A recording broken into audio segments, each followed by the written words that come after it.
Still thinking.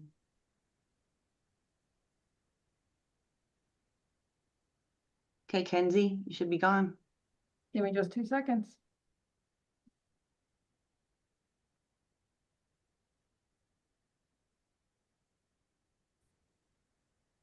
Are we live? Yep, we are indeed. You guys are good to go. Okay, great. So just for the sake of time, welcome to the 2026 big game draw. And for the sake of time, I'm going to go ahead and share my screen and get started. So here we are, 2026 big game draw. And let's go ahead and kick things off. And then I'm going to turn it over to Dag Yin to kind of introduce us. And then I'll come through and talk about what all is going on here. Great, thanks, Zach. My name is Richard Yen. I'm a Deputy Attorney General for the state of Nevada. Welcome to the 2026 Big Game Draw. I am here on behalf of the Attorney General's office to oversee the draw, to verify that it's done consistent with the policy and directives of the Wildlife Commission, the NRS, and the NAC. That's our statutes and administrative code. Gordon Darby, who Zach works for, is contracted by NDOW to facilitate the electronic draw. All employees working on behalf of Gordon Darby are prohibited from participating, as are NDOW employees.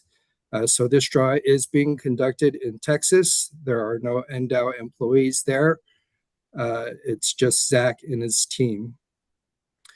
Pursuant to NAC 502-4208, notice of the results of the computerized drawing will be posted no later than 48 hours after the completion of the drawing.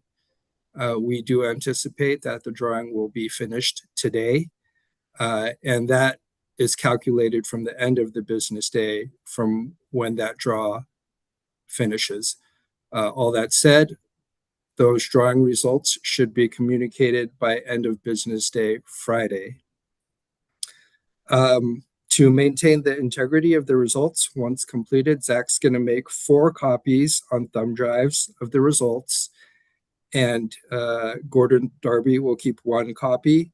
1 copy will be sent to NDOW. There's going to be a copy retained for audit purposes, and then 1 will be sent to the Attorney General's office, to me.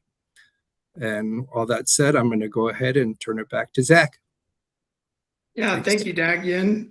And just to restate a few things, just want to say good morning to everybody and welcome to the 2026 Nevada Big Game Tag Draw live stream.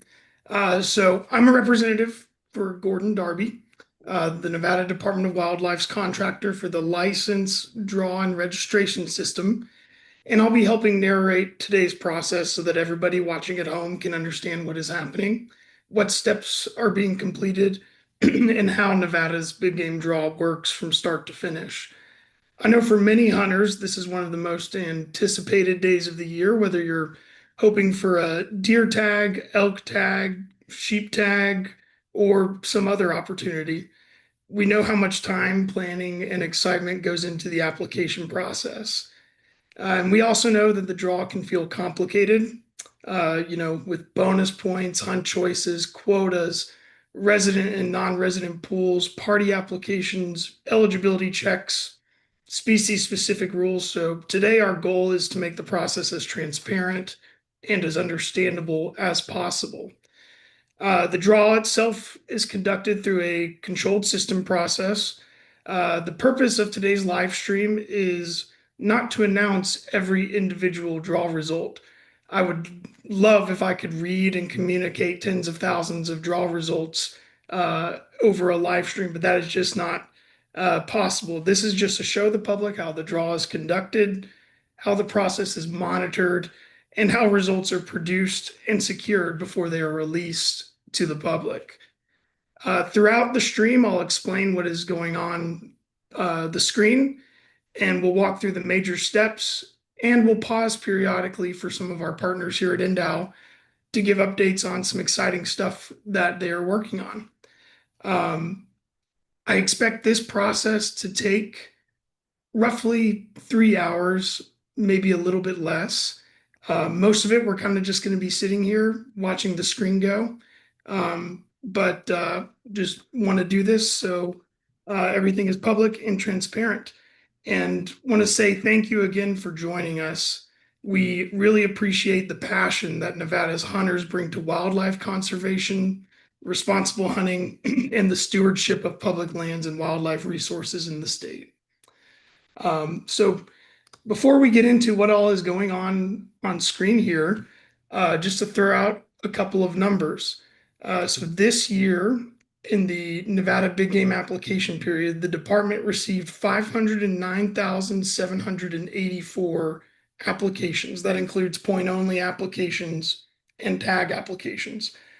That is a record this year, the first time that over 500,000 applications were taken, and that is a 4.2% increase from last year.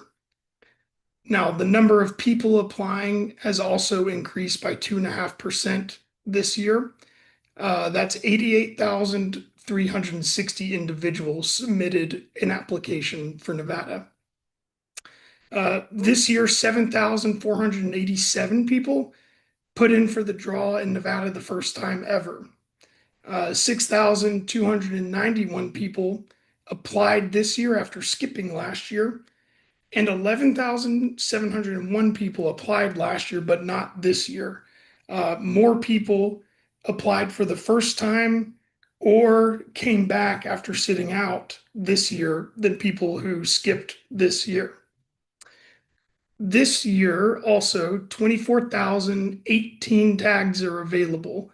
14,642 deer tags, 4,779 antelope tags, 4,204 elk tags, 3 moose tags, 22 mountain goat tags, 4 Rocky Mountain sheep tags, 255 desert sheep tags, 67 California sheep tags, and 42 bear tags. That's inclusive of all of the species gender, and any of the specialty tags. So what we're looking at right now is the draw is going through and generating entries for every application. Applications are assigned entries or random numbers in the range of 0 to 100 million based on the bonus points for that application. So this is a good distinction for Nevada. This is a little bit different than some states who use a preference system. With a bonus point system, such as in Nevada, particularly how Nevada does a bonus point squared system, what'll happen is, let's say you have no points for a specific application. Your application will give you 1 entry or 1 random number to the draw. Now, if you have more than 0 points, the draw will square the number of points and add 1 to it to determine your entries to the draw. So let's say, for example, you have 3 points. You submit an application, the draw is going to say, okay, 3 times 3 is 9, plus 1 is 10, you get 10 entries to the draw. So what you're seeing here is we are going down in draw order, which I'll explain in a second, and we are assigning all of the entries to every application that was submitted. Now, once all entries are assigned, the system will determine your lowest random number that was generated for your application entries. The lowest random number becomes your draw number, and applications are ordered within draw order from the lowest random number to the highest random number. Now let's talk about draw order really quick. Draw order is set by the Nevada Board of Wildlife Commissioners.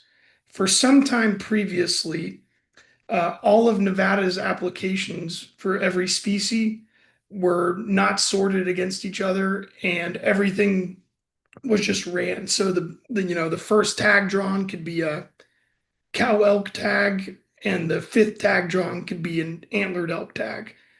A couple of years ago, the Nevada Board of Wildlife Commissioners established a draw order so that applications for specific species and species sex and application type would be considered before others. So what you're looking at now, the first group of applications are the Silver State applications. So these Silver State applications are an additional opportunity to draw a tag outside of the main applications. The funds raised through these are deposited into special accounts designated for wildlife conservation products. And Silver State tags allow you to hunt the drawn species in any unit open for the general hunt season during a longer season structure that is set for Silver State tags. Weapon type is not restricted by season, and if you draw a Silver State tag, you are not placed in a waiting period. For partnership and wildlife tags, which is the second, our other specialty tag, these are quite similar. They allow you to hunt the drawn species in any unit with an open season, but your seasons will follow the general season structure for that species, excluding management or depredation hunts. The weapon type allowed to be used for those PIW tags is dependent upon the season at the time of harvest. So before you draw anything else, we will look at your Silver State application, and then we will look at your partnership in wildlife application. Next is in the draw order. The first thing we consider after all this are our junior deer applications. So we go through all of the junior applications and assign those numbers, and we'll evaluate them that way. After the junior applications, there's another group, and in no particular order, we'll look at like your male or antlered species. So like Rocky Mountain ram, California ram, Nelson ram, bull elk, horns longer than yours antelope, mule deer, mountain goat, etc. So those numbers are assigned within that group in no particular order. Now, after we do all of the antlered species, we move on to another draw order group that is assigned in no particular order. These are our depredation elk hunts, particularly the antlered depredation elk hunt, and our management hunts for bighorn sheep. After that, we move on to a group of antlerless applications like your cow elk tags, antelope horn shorter than ears, as well as the junior antelope horn shorter than ears. After that, spike elk is evaluated, and after that, depredation cow elk is evaluated last. This was done so that hunters and applicants could put in for, say, an antlerless elk tag without having to worry about drawing that first and not being eligible for an antlered elk tag. Once all of the entries are generated and a lowest random number is assigned, the next thing that happens is we set the results. So you'll see that here on the screen, the results are at 0 currently. Once we finish all of these numbers getting generated, which I expect to be a little over 15 million this year, we will go through and generate results for each application.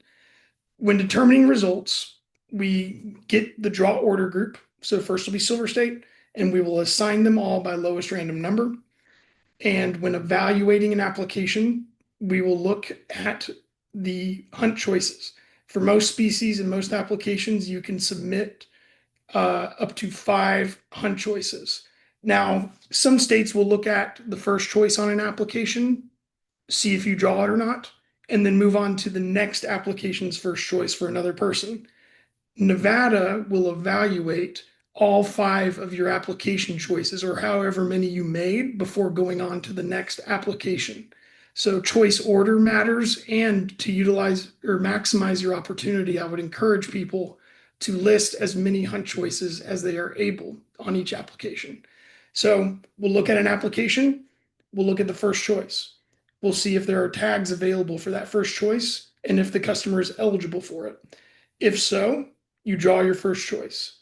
If you don't draw your first choice, like we've run out of tags, then we look at your second, see if there are tags for that, down to your third, fourth, fifth, then go to the next application after we determine your result. Now, there are a couple of wrinkles into that process with results, one of which is party hunting. So the Nevada Department of Wildlife does allow for certain species for applicants to join together on a single application. In doing this, essentially you're having one or more people on an application as a party. What we do is we take the average number of bonus points for everybody in that party, use standard rounding conventions, 0.5 goes up, 0.4 and below goes down, and that is the number of points assigned to your party. I think there is a somewhat common misconception that if you have two people party hunting with 5 points, you're in there with 25 points or 10 points. That's not the case. You're in there with 5 points because that is the group average.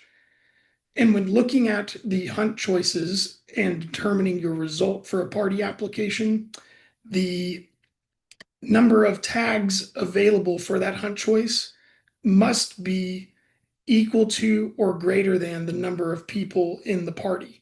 So if you've got a party hunt with 5 people in it, one of your hunt choices only has 4 tags left, you're not going to draw that tag because we can't cover the quota for that hunt. And one last wrinkle with party hunting is that for mule deer, Nevada regulations allow for residents and non-residents to party hunt together for mule deer only. The extra wrinkle there is that the available quota must be available to cover all of the residents in the party and the non-residents in the party. So you may have a party application with a non-resident and see that there are leftover resident deer tags for that unit, but you did not draw that tag. That is because the non-resident quota couldn't cover, the 1 or 2 non-residents in your party. So something to keep in mind as you formulate your application strategy. New this year is an eligibility change with the junior hunt program. So with the junior hunt program previously, last year was the first year that the junior antelope horn shorter than ears hunt was introduced. And in the main draw, a junior applicant could draw both a mule deer tag and an antelope horn shorter than ears tag. This year, that's changed slightly. So for junior hunters, in order to spread out the opportunity and the number of juniors in the field, NDOW and the commission changed the regulations so that you cannot draw your junior horn shorter than ears tag if you have already drawn a junior mule deer tag. So the idea would be get more juniors a tag instead of some juniors getting 2 tags.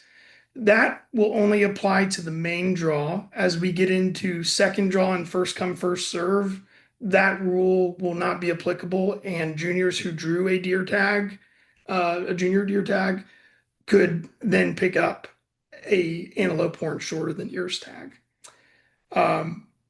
Those were the main changes that I have right now. You can see here, we are into the antlered species. This part probably takes the longest because that's where people have the most points. You're going to see the biggest numbers here on the screen.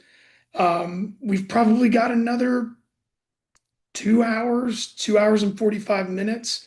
Once the results are generated, I will pull down all of the result files and put them on thumb drives and envelopes to follow a chain of custody process for validation. One copy will remain with us. One copy will be stored away for an auditor one copy will be provided to NDOW, and one copy will be provided to the DAG's office. For those watching, that's going to be the boring part where, we're just waiting for some files to generate. You've got an Excel sheet with 15 million rows that can take some time, and we'll kind of just be sitting here filling the void. But we do want to be transparent and stream the entire process from start to finish. So with that, again, I'll just reiterate, nobody's going to find out their draw results today. Draw results will be posted to your account by close of business on Friday. And yeah, from there, I don't know if we have any of our partners at NDOW who want to chime in and share some updates on some cool things NDOW's doing, or how we want to handle that. We've got a whole lineup, Zach. All right. Okay, first I'm gonna have, if you're hanging out here, Cody McKee, and I was gonna ask him a couple questions about what he's been working on. Actually, Cody, do you want to introduce, and I should introduce myself. I'm Bobby Jones, Nevada Department of Wildlife Outdoor Connection Coordinator, and I'm gonna try and help keep things moving along today. So Cody, if you want to introduce yourself, and then I'll come up with a good question for you. Yep, I'm here, Bobby. Thanks for the intro. I'm Cody McKee.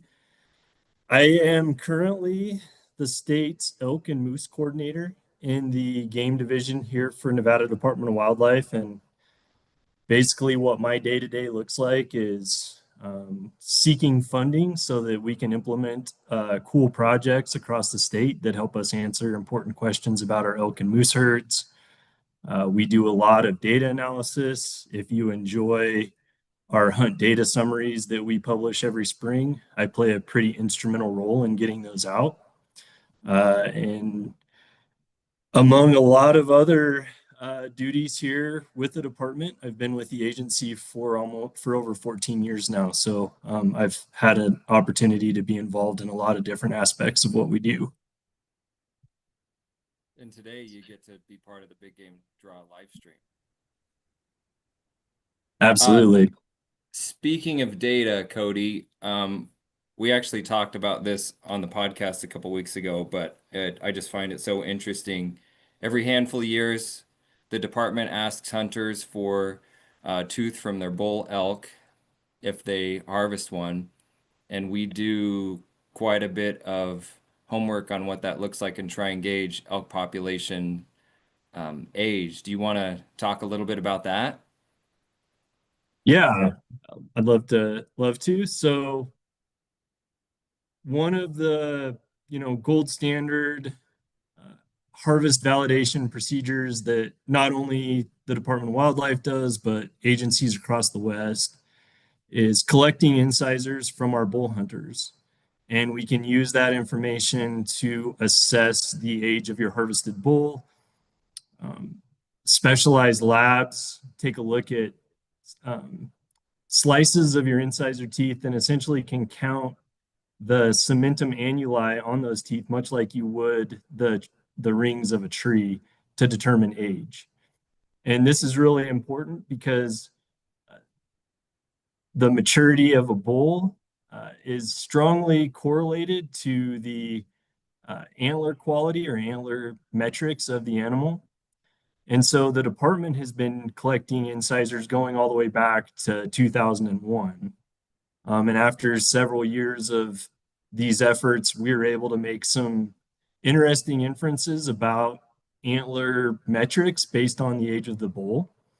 And basically what we see is up until about the age of 7, there's a really strong correlation between the length of the main beam of a harvested bull and the age. And understanding that, we had decided that we would start using those antler metrics in certain years to offset collecting teeth, because it can be very intensive for both the department, the agent, our personnel within the various regions, and it can also be kind of costly. And so we started collecting teeth every 5 years instead of every year to sort of offset the effort that goes into doing it. The last time we collected teeth was in 2020. And if you were a hunter in 2025, you would have received an envelope packet requesting incisors again. So about every 5 years. Interestingly, in 2020, it was our best year ever. The average age of a harvested bull was right around 6 years, just under 6 years. And then in 2025, this most recent data tooth collection effort, the average age of a hunter harvested bull was 6.5. And so we saw the increase over 5 years. We saw an increase over the last 5 years of about half a year for a hunted bull. And again, since 2020 was the highest ever, now 2025 has again set that benchmark. And so what we're seeing is there is really strong age structure in our bull elk population. If you're one of those few that are lucky to get a tag this year, we expect you're going to have a really good time. I don't want to lie to you. I want to be one of those lucky few. But it only happens every once in a while. No, I'm glad you talked about that, just because I think that's a really cool example of how hunters can provide the department with data and information that is really useful, understanding age. I think you got to it that you can understand kind of micronutrients, maybe if something's lacking for elk, but super cool stuff. But you said it in the beginning that you also are the moose coordinator for the state. Do you want to just kind of give everybody a synopsis of moose? So if folks are following along and we're able to take a look at our final approved quotas for this year, you'll notice that we did increase moose tags from 2 to 3. That number may not seem super significant, but sort of in the scheme of where we had what we offered last year compared to this year, it's a 50% increase. And that does mean that your chances of drawing went up slightly. So there's a lot to be excited about there. The department continues to collect survey information about our moose herd, much like we do for all of our other big game species. We're collecting age and sex composition information when we fly. That gives us a sense of how productive our moose herd is, as well as the availability of bulls. And over the course of the last 3 to 5 years, we're experiencing some pretty significant and rapid population growth in our moose herd. The latest estimate is around 130 adults, which is about a 5% increase from last year. But maybe more importantly, and more indicative of why we decided to increase our bull quotas, is we currently have a bull to cow ratio that exceeds 1 bull for every cow. And so we believe that we have plenty of room. The population has plenty of room to sustain the additional harvest of a bull. But also, if you look at the various issues that can arise from having really high male to female ratios in ungulate populations, you might note that that can also be detrimental to herds, both from direct competition to young of the year when you have a lot of mouths on the landscape, but also competition amongst males. And we did note that in 2025, through our ongoing monitoring efforts, we had a minimum of 2 bulls that were radio collared that both died from injuries related to the rut. So we know that there's a lot of competition happening on the landscape when it comes to those limited mating opportunities. So again, by offering another bull tag this year, we hope to sort of continue to chip away at that ongoing pressure that might be occurring within the population, so that we can get to maybe a more suitable and sustainable bull to cow ratio, where we're continuing to meet those productivity metrics that we see, but also we're seeing a little less interspecific competition within the species. Now, I didn't give you this question before, Cody, but I wanted to ask you for moose. If you had to pick one thing, what are you most excited about with Nevada's moose population? Boy, there is a lot of things to be excited about with moose. And it always surprises me that there's still people in the state that don't know we have a sustainable and harvestable moose population. But really, the thing that I'm most excited about, and I spoke to this a few years ago when we decided to introduce a moose hunt, is we really expected to see tremendous the bulk of the population growth and potentially the core of the herd to shift south of Interstate 80 into the East Humboldts and the Ruby Mountains. If you spent time in those mountain ranges, uh, they're very well watered. They also have a really strong shrub component in these long, dense aspen stands, all of which are conducive to moose populations. And even at the time of the introduction of the first moose hunt, we already knew that we had moose south of I-80 in those areas. We just weren't sure how many. And over the last 2 years, and I've got to give Josh Kirk, our Area 10 biologist, a shout out here. He's done a lot of field work, and was able to locate and identify a lot of little micro areas where he was finding moose hanging out. But within those areas, we've been able to expand our population monitoring, and I think now we have a pretty even distribution of moose transmitters in the East Humboldts and Ruby Mountains compared to the rest of the state. So we are starting to see growth and expansion of moose into Area 10.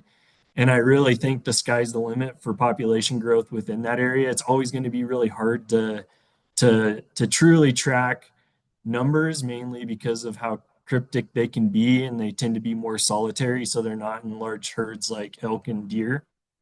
But I do expect that over time, it's probably where we're going to start to see the most moose. And I think there's still a lot of room for growth to be had. Yeah, I found it surprising when we started to have the moose show up all over Elko County, and more or less thinking along your lines that really the best habitat might be stuff they hadn't even got to yet. And now it's just a matter of infilling.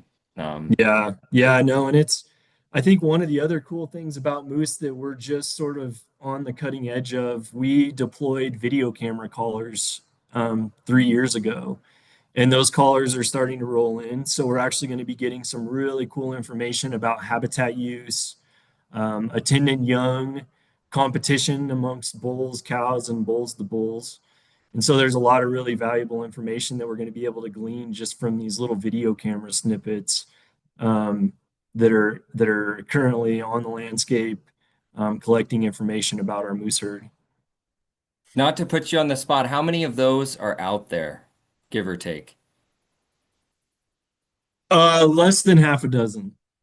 So we don't have a lot. They're very expensive to deploy, and then the data processing needs are pretty cumbersome, but we're excited to be able to have those in hand and start taking a look and reviewing some of the information, and maybe being able to make some assessments about our moose herd, not just based off of how they're moving across the landscape, but what we can actually see through those video snippets that are being collected. Yeah, and when you say it's harder, more cumbersome on the data processing side, more or less harder to get video content than just a GPS waypoint every several hours. Yeah, absolutely. But then also we're considering gigabytes of little video clips. I think they're all about 15 seconds long. And so somebody will be going through every one of those clips to try and assess our moose population status, and learn more about how they're using Nevada landscape. And I don't want to put the cart before the horse, but I assume somebody on our team is going to ask for some of those video clips to show people out there what it looks like at 15 seconds a shot being a moose in Nevada. I would expect that there'll be some interest beyond just game division needs and moose management. Oh yeah, I'm planting the flag right now for sure. I'll be the first. All right, another quick question, only because this is kind of your world, but you did a lot of work this past year on the adaptive elk management plan. And I know I didn't preface this, but I feel like you could probably answer this in your sleep. But do you want to just tell people a little bit about what the adaptive elk management plan is and how it's a change from what we've done before? Yeah, I know when our elk quotas this year were released, there was definitely some interest in why there were fairly large fluctuations in certain areas for our cow elk quotas. That caught some folks off guard. But I think there's a really good reason for it. And hopefully, after we go through it today, maybe there's a better understanding and people maybe can look forward to the future to appreciate why those changes were enabled. So traditionally, uh, elk population management has been guided by these population objectives. And in many cases, those population objectives were established 10, 20 years ago. They were a fixed number. There was no ability for the department to exceed those population objectives. And when they did, we were mandated to aggressively lower the population so that we were back in compliance with those objectives. So those listening in that were part of the good old days of elk hunting, the 2015, 2016, when it seemed like everybody got a cow elk tag and the hunting was phenomenal. That was when we were well over those fixed population objectives. So the reality was we were not in compliance with the elk planning process and objectives, and we were required to lower populations. And we did a great job in doing so. In 2016, the statewide elk population was around 18,000 elk. And through 3 to 4 years of very aggressive hunter harvest, populations were lowered to about 14,000, 13 to 14,000. And since then, the populations have been very stable. We achieved a maintenance level of cow harvest, and we've been able to keep populations in compliance. However, there's also been a really growing interest among sportsmen in particular to revisit those population objectives and potentially be a little bit more nimble on our feet with how we manage elk. And through that came this new process, which we call adaptive population objectives. This was a public process that was reviewed by the Nevada Board of Wildlife Commissioners, county advisory boards, and those within various industries across the state that have vested interest in public lands and um, elk management on public lands. What this process now looks like is we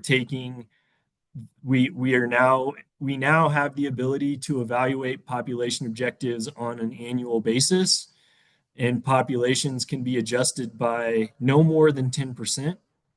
And so in some instances, you may see a population that's allowed to increase by up to 10%, in others no change, and then in even others there may be decreases. And all of that is a result of this public process evaluating changes in the environmental conditions, and then probably maybe more importantly, the social tolerance for elk in those areas and what kind of conflicts may be existing, whether it's damage to private lands or competition for resources on those public lands. So this last March, the Board of Wildlife Commissioners reviewed the first annual adaptive population objective process. And from that, some populations increased by 5%, some did not change, and some were required to be decreased by 5%. So when we're allowed to increase elk populations, a result of that is going to be fewer cow elk tags. When we're required to decrease elk populations, we also have to concurrently increase cow elk tags to help lower the abundance of elk within those areas. And that's that's why sportsmen this year saw those big fluctuations in tag numbers across the state. But in those instances where maybe tags went down, I think I would just remind everybody that, we're going to go through some short-term pains now, but long-term, this process could potentially yield more elk here in the state, which will eventually turn into more hunting opportunity when we reach those threshold values where we're managing for a stable population year over year. Yeah, I think you took the point I was gonna pitch out there is just that like, hey, might be a little bit of not exactly what you're hoping for this year, but in the long game, it gives management flexibility and opportunities that wouldn't have existed otherwise. Cody, I know you have to jump on another meeting. Thanks a bunch for hopping on here. Appreciate it a whole lot. I think Zach's gonna jump in and just give us a quick update of where we're at. And I hope you do well in the draw. Hey, thanks, Bobby, and good luck to everybody that's listening in. Thanks, Catch Cody. you later. Yeah, really appreciate that, Cody. That's awesome. And just to give a little update, we're still on the part of the process where we are generating entries for the draw. If we have a break in the action, I'll kind of go through everything that I went through earlier with regards to numbers and the draw process. Right now, we are getting close to being done with our male or antlered species, and we're over 10 million random numbers generated so far for all of the applications. I expect shortly we'll be getting into some of the management hunts and then into the female or antlerless hunts. But Bobby, I don't know if you had someone else who you wanted to have come on the stream Yep, for the we've next got a 10 minutes or so. small army of people, Zach, so that you don't have to talk the whole time. My You're voice busy working appreciates it. the numbers. Next on the list is Sean Espinoza. He's our game division chief, and I know he can only hop on here a little bit, but I wanted to make sure he had some time because he's got this crazy idea that I think he wants to retire soon, so I didn't want him to get away without hopping on here first. Thanks, Sean. Hey Bobby, how you doing? So far so good. It's early though. Good. We've got a couple more hours. Yeah, Hey, big day today. I know I guilted you into it and told you that we don't have a plan and you don't have to have a presentation, but I'll kind of leave it to you. Anything exciting happening in the game division that you want to talk about? Well, as you know, it's certainly a big day today. For the sportsman, Friday will be, of course, the big day, but this whole process starts well before all of this happens. So I kind of starts, the annual cycle for game division, that wheel spins pretty fast. But what we start with basically, and we're going to be, I got a meeting at 10 to go over our aerial survey schedule, which we're already developing, and that will basically start off in August with bighorn surveys. And then we move into antelope surveys. While all that's going on, biologists are conducting brood surveys for chukar and quail to kind of see where we're at with that. And then we move into postseason. We move into postseason deer surveys, and then we start elk surveys, and then we're into spring surveys.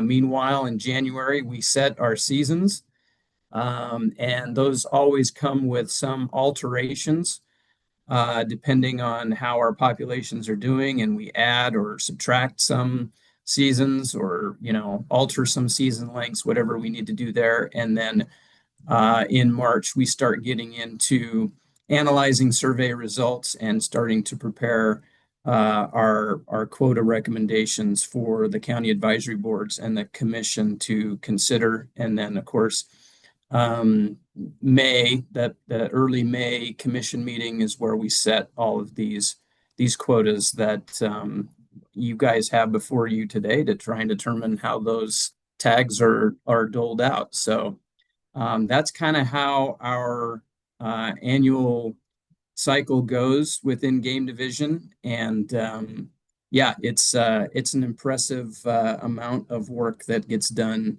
in what's seeming a shorter and shorter amount of time every year. Hey, you prompted me with a question that I think you'll want to answer. You mentioned that we are going to start with some of our helicopter flight surveys in August.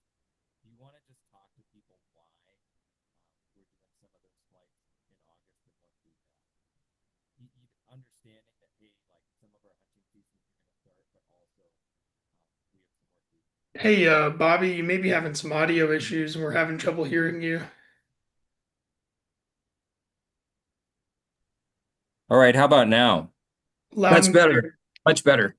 Hey, so the question was, I know that you've got flights that start kicking off in August. Do you want to just talk a little bit to hunters essentially why we do flights starting as early as August? Yeah, and we try and separate those out as much as possible so we're not overlapping flights with any of the seasons, but that becomes difficult to do when you have that many species to survey across the landscape. And we try and do surveys kind of twice a year for each one of these species. We'll do a fall survey and a spring survey for deer. Some of our species we only survey once a year, but at least for desert bighorn, we start in August, and California bighorn as well. So that kind of kicks off our aerial survey season, and that we try and separate that use as much as possible so that we're not overlapping onto pronghorn seasons, but that gets kind of difficult. And, we're seeing some pronghorn shifts in terms of habitat use, where they're using a lot of higher elevation landscapes than they have, historically. So that's kind of interesting. But, we'll fly over pronghorn hunters occasionally here and there in certain areas. But, it's a very short-term disturbance on the landscape. But that's kind of the gist of why we start as early as we do, is we're trying to separate that use as much as possible so we're not flying over anybody while they're conducting a hunt. Well, and I was just going to cheat and say that I think we have big game hunts solid 5 months out of the year. And we just don't have the time to not overlap. But you started something there that I wanted to ask you about. Why do you think we have pronghorn using more habitat? Or I'm guessing you're going to say higher elevation habitat, but what do you think that's all about? Well, as most folks know, living here in Nevada, if you've lived here for any length of time, you've noticed a shift in the landscape and habitat changes that are certainly visible even by driving across Interstate 80. As you get from Lovelock to Winnemucca, that landscape 40 years ago had a nice kind of silver gray to it and is now mostly kind of a brownish yellow and occupied mostly by cheatgrass, as well as some other perennial grasses. But that landscape change has mostly benefited pronghorn, and kind of altered our landscape to where more habitat is of use to pronghorn than it historically was. When you have that much disturbance on the landscape and you change that landscape from more dense shrub communities to more of a grassland with more perennial and annual forbs, that's gonna benefit pronghorn. And so that's one of the reasons why we think pronghorn are shifting their use on the landscape. At one time, certainly that northern Washoe, kind of western Humboldt County was the core of antelope habitat for the state of Nevada. We're seeing a shift now to where that core has moved to central and northeastern Nevada. And we've witnessed that really over the past 10 to 20 years, to where that change has really been pronounced on the landscape. So much so that in portions of northeastern Nevada, we're having to come up with some creative ideas to try and reduce populations of antelope in certain units because they're spending quite a bit of time on private lands. And so, we need to reduce that population size through either translocation, perhaps, depending on what happens throughout the rest of the summer, or through harvest. So that's why we're seeing some elevated quotas in certain units. Don, thanks a ton. I know you have to run. I'm going to kick it back over to Zach, and then I'm going to try and fix my mic. Okay, thanks, Bobby. Good luck, everybody.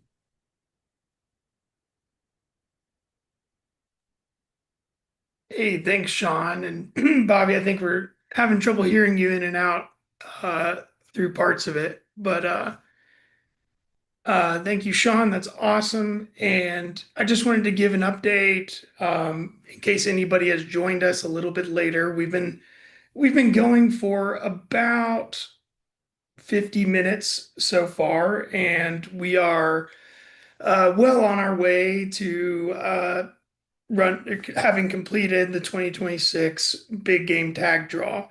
Again, if you didn't hear from us at the beginning, you're joining a little bit later, just wanted to say welcome and let you know the purpose for this live stream. I know for many hunters this is a highly anticipated day, probably not as much as results day, but we know how much time, planning, and excitement goes into the application process. We also know the draw can feel complicated between bonus points, party hunts, eligibilities, species specific rules. So today our goal is to make the process is as transparent as possible and as understandable as possible. Um, and throughout this, we're going to explain what's happening on screen, and we're going to walk through the major steps. And some of our partners at NDOW are going to come in and give updates on some of the great stuff that they are doing. Again, I do want to clarify for anybody who may not be aware, the purpose of this live stream is to allow folks to see how the draw is conducted and the steps involved. Unfortunately, I don't read too fast, and I won't be able to read tens of thousands of draw results on a live stream. So results will be posted to your account by close of business on Friday. In the 2026 Big Game Tag Draw, it was a record year in terms of the number of applications that the Department of Wildlife received. This year, 509,784 applications, including for a point only or for a big game tag. That is a 4.2% increase over last year, and the first time that Nevada has received over 500,000 applications. Also, a record number of individual people putting in for a tag. So this year, that was 88,360 people put in for a point or a tag in the 2026 Nevada application period. That's about a 2.5% increase over last year.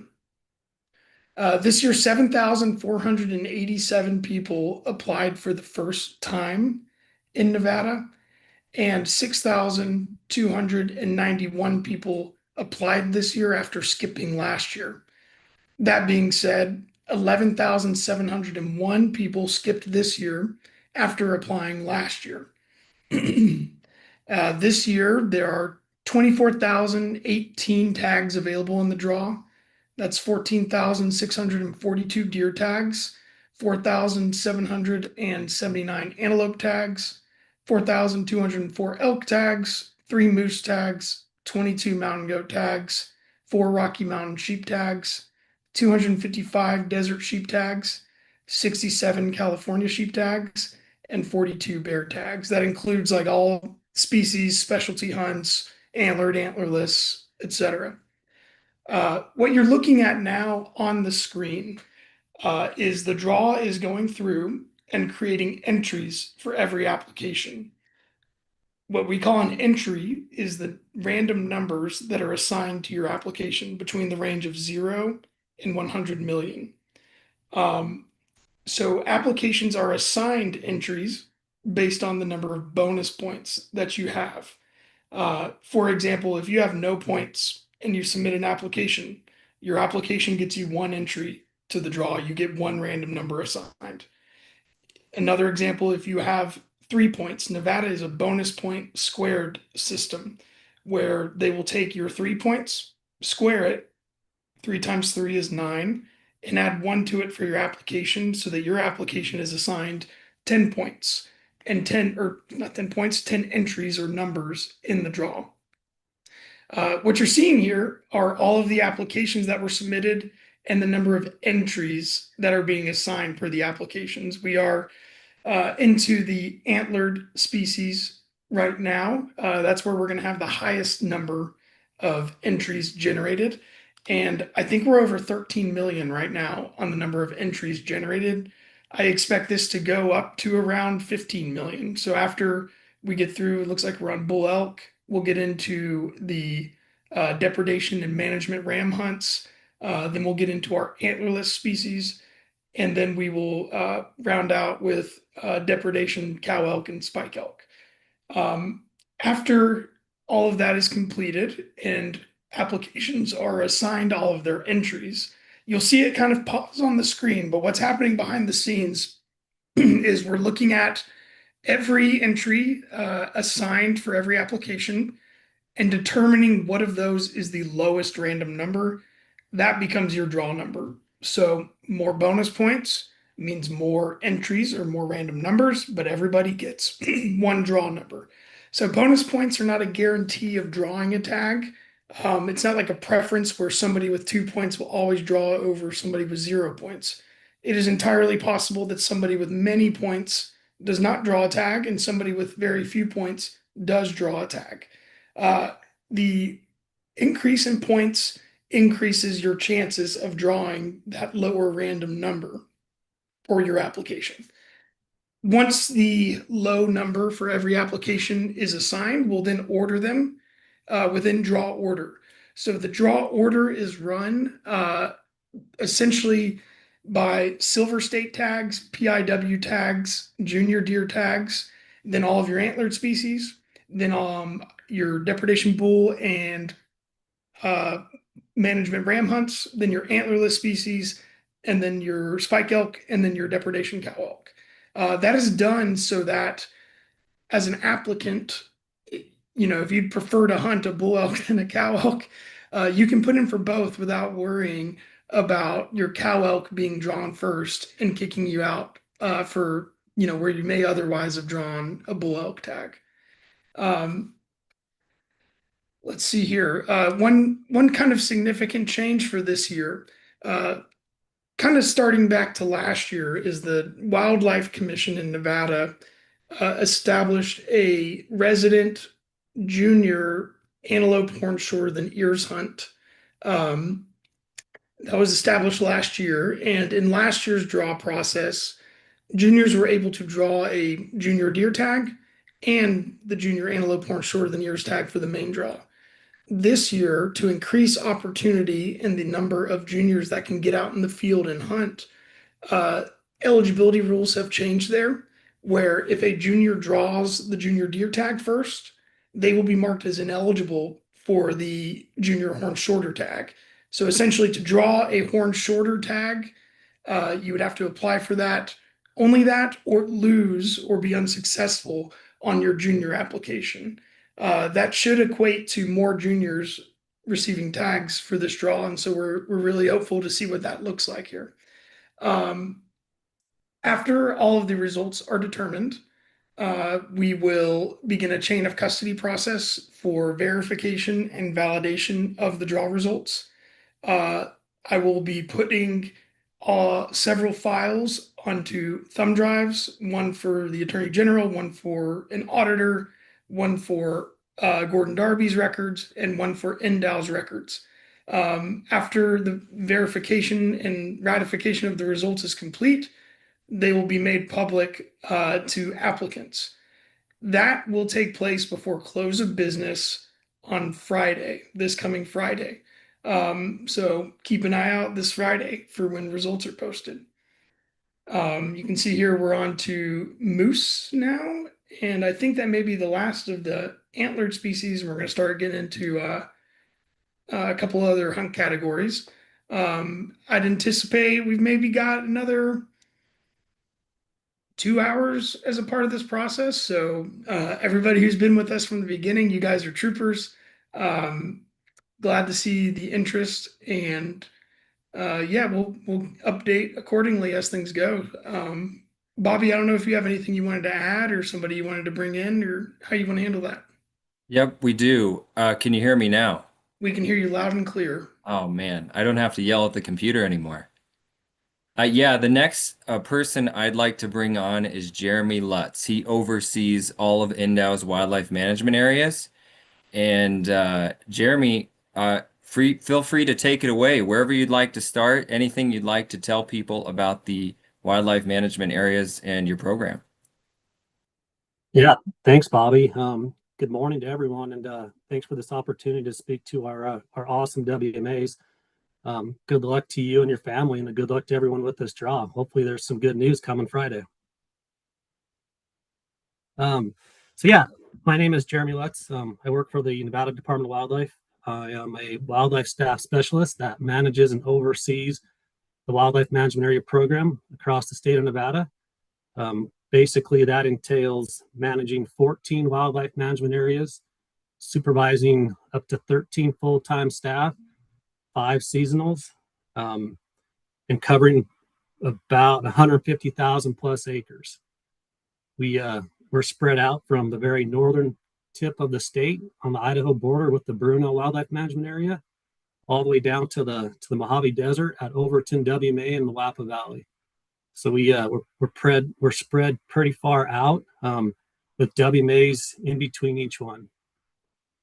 So it's a pretty cool opportunity that we give our constituents, an opportunity to go and play and utilize our WMAs that we have here in the state.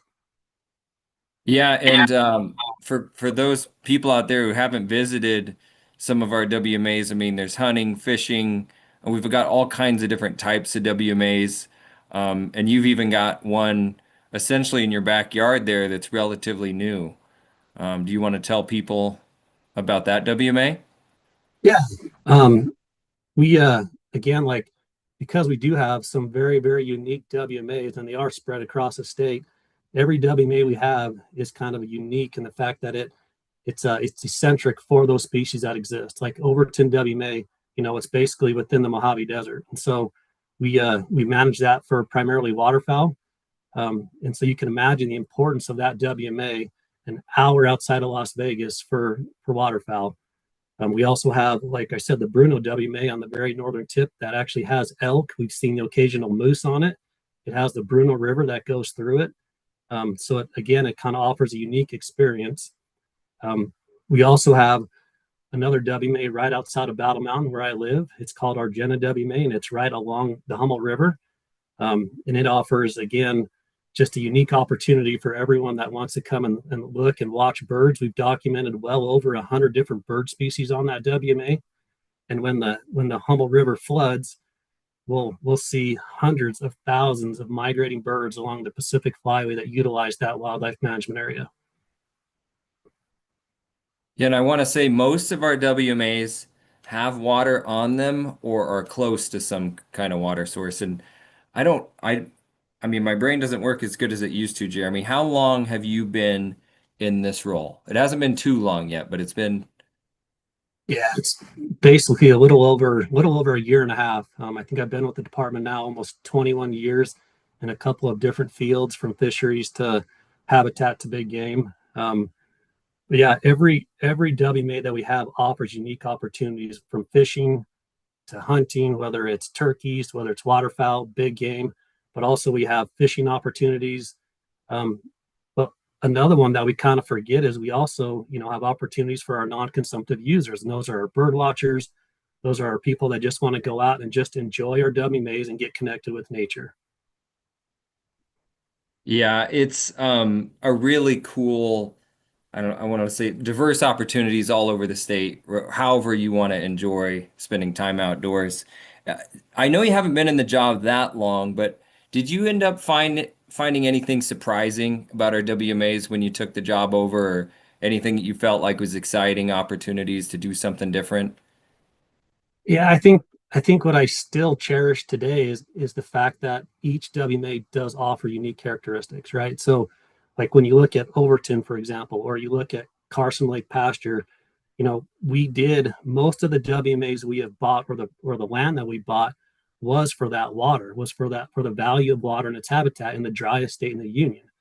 And so when you look at like Humboldt WMA, or you look at Carson Lake and Pasture WMA, these have both been identified as some of the most critical wetlands in the state, if not the most critical wetlands in the state.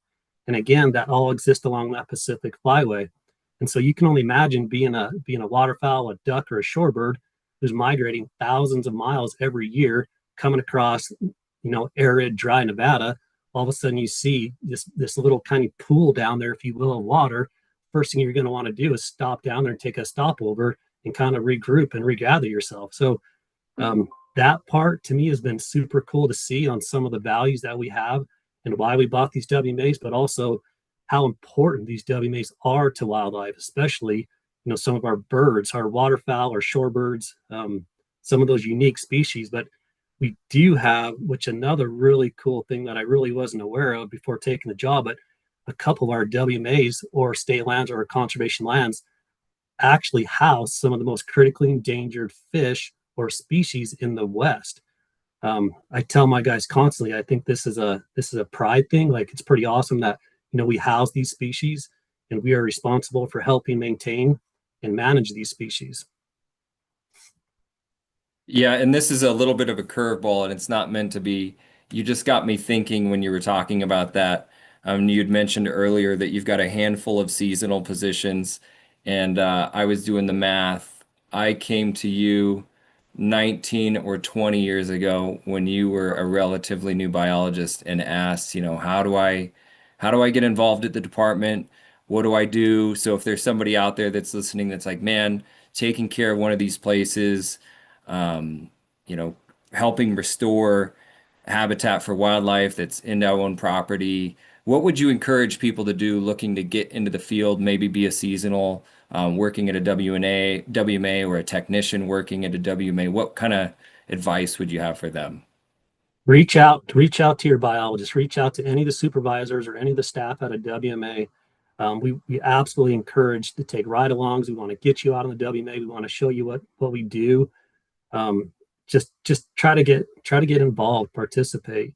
We absolutely engage in people that want to pursue the wildlife profession. I don't think there's another profession out there that is as good, that offers the ability and the flexibility that we have to be out on the landscape every day trying to manage and conserve the species that we do in Nevada. It's a phenomenal opportunity. But get engaged, reach out to your local biologist, reach out to your WMAs, and just come out there, volunteer, do a ride along, do everything you can. Come and enjoy them, hunt on them, fish on them, do whatever you can. We hire a lot of seasonals throughout the state, whether it's for fisheries, whether it's for WMA, guzzler crew. This is just like you and I both did when we started. It's a great way to get your foot in the door and kind of see if this is the route you want to take as a profession. Yeah, I joke with people that's the best job I ever had. The seasonal positions are a lot of fun. It's all new. Everything's new.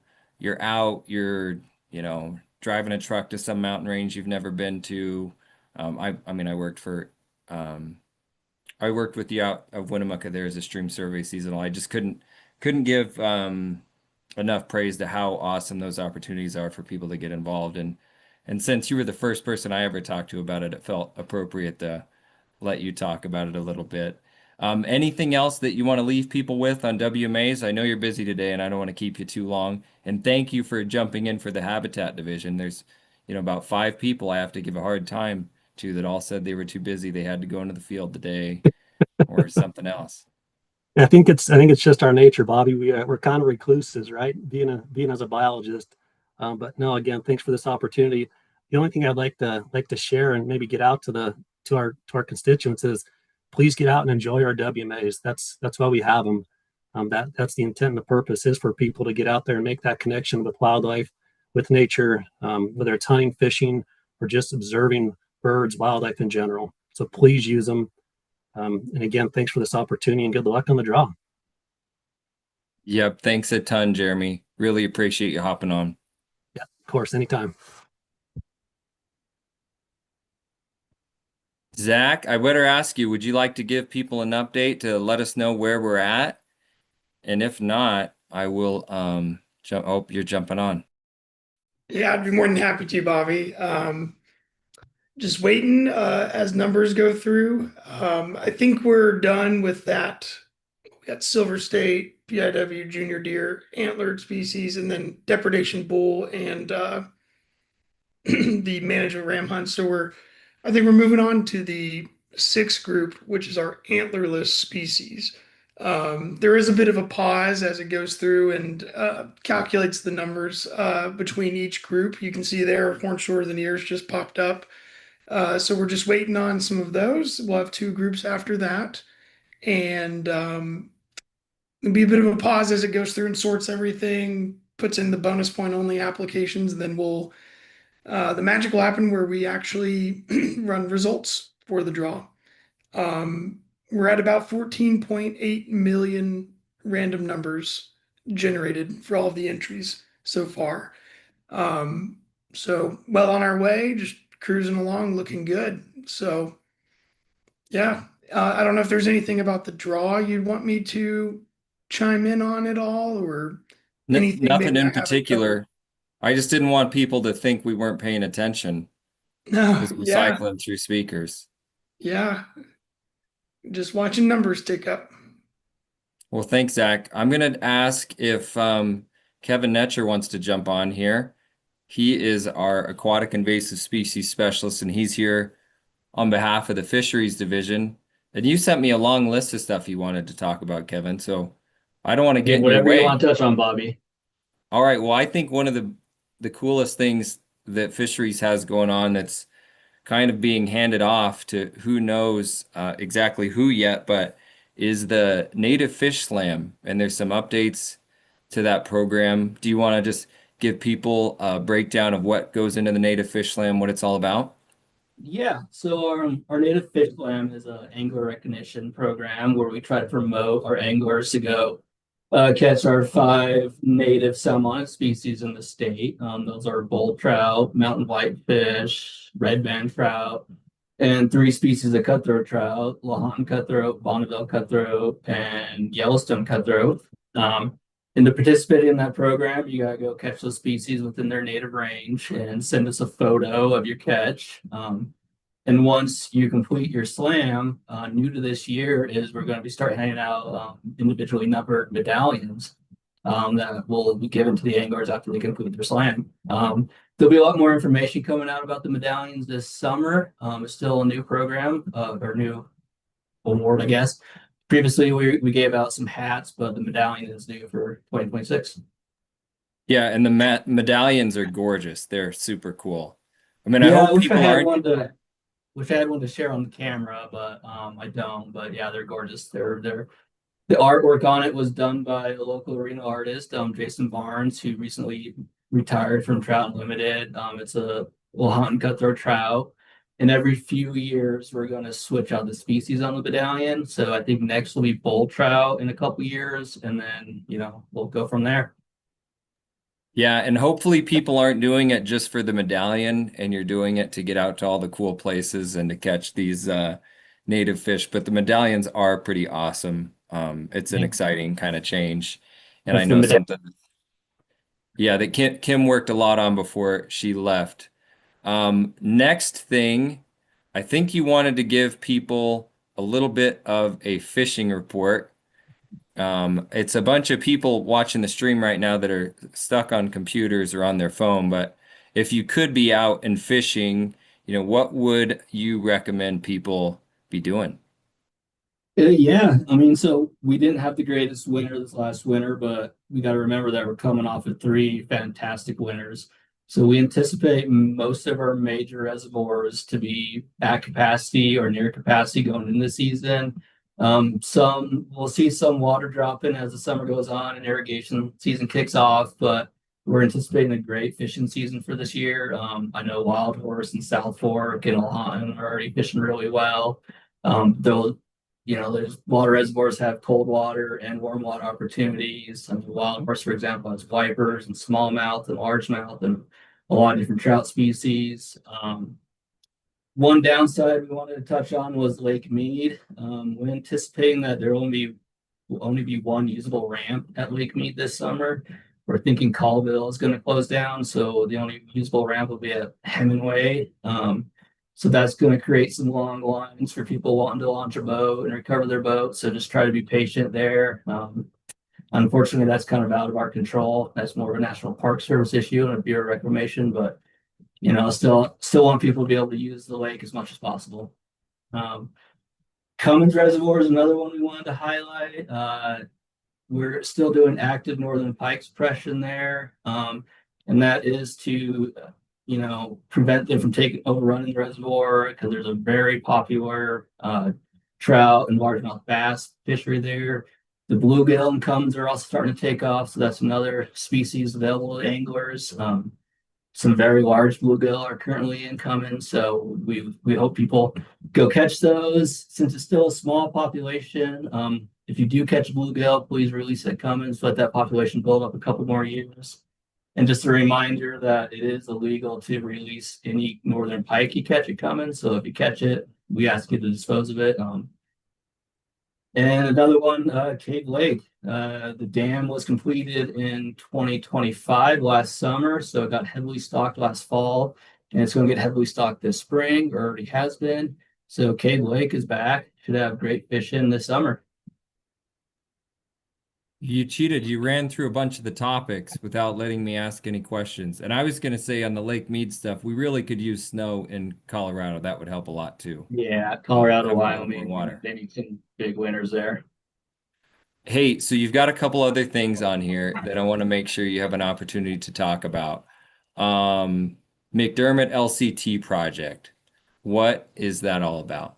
Yeah, so that is a joint project with Nevada and the Oregon Department of Fish and Wildlife.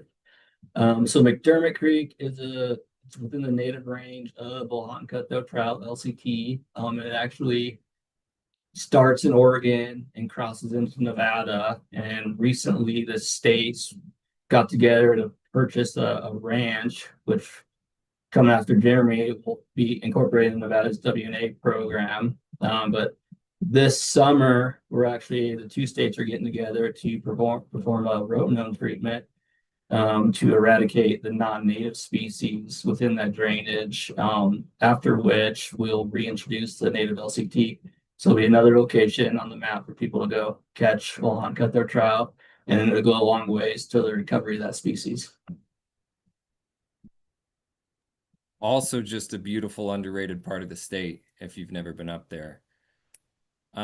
Speaking of beautiful, do you want to give us a quick update on Hobart and Marlette? Yeah. So Marlette, they had to repair the dam at Marlette. It has been repaired and I believe it's all the way refilled already. And so that fishery will be restocking that fishery and rebuilding that fishery. Probably not a great place to go in 2026. Maybe give it a few years. And then unfortunately with Hobart, they have to repair that dam as well. So Hobart is currently dry. So there's no fishing opportunity at Hobart. Hopefully that work gets done soon. The public can still access Hobart outside of working hours via Ash Canyon, but they're asking that the public not be around while they're doing active construction. Yeah, this is more the short-term pain for long-term gain stuff. And like you said, a couple years from now, Marlette's going to be back cranking away, and we'll eventually get back at Hobart too. Anything else that is exciting that you want to pitch to people? And it's totally open. Yeah, just a reminder that our free fishing day is June 13th.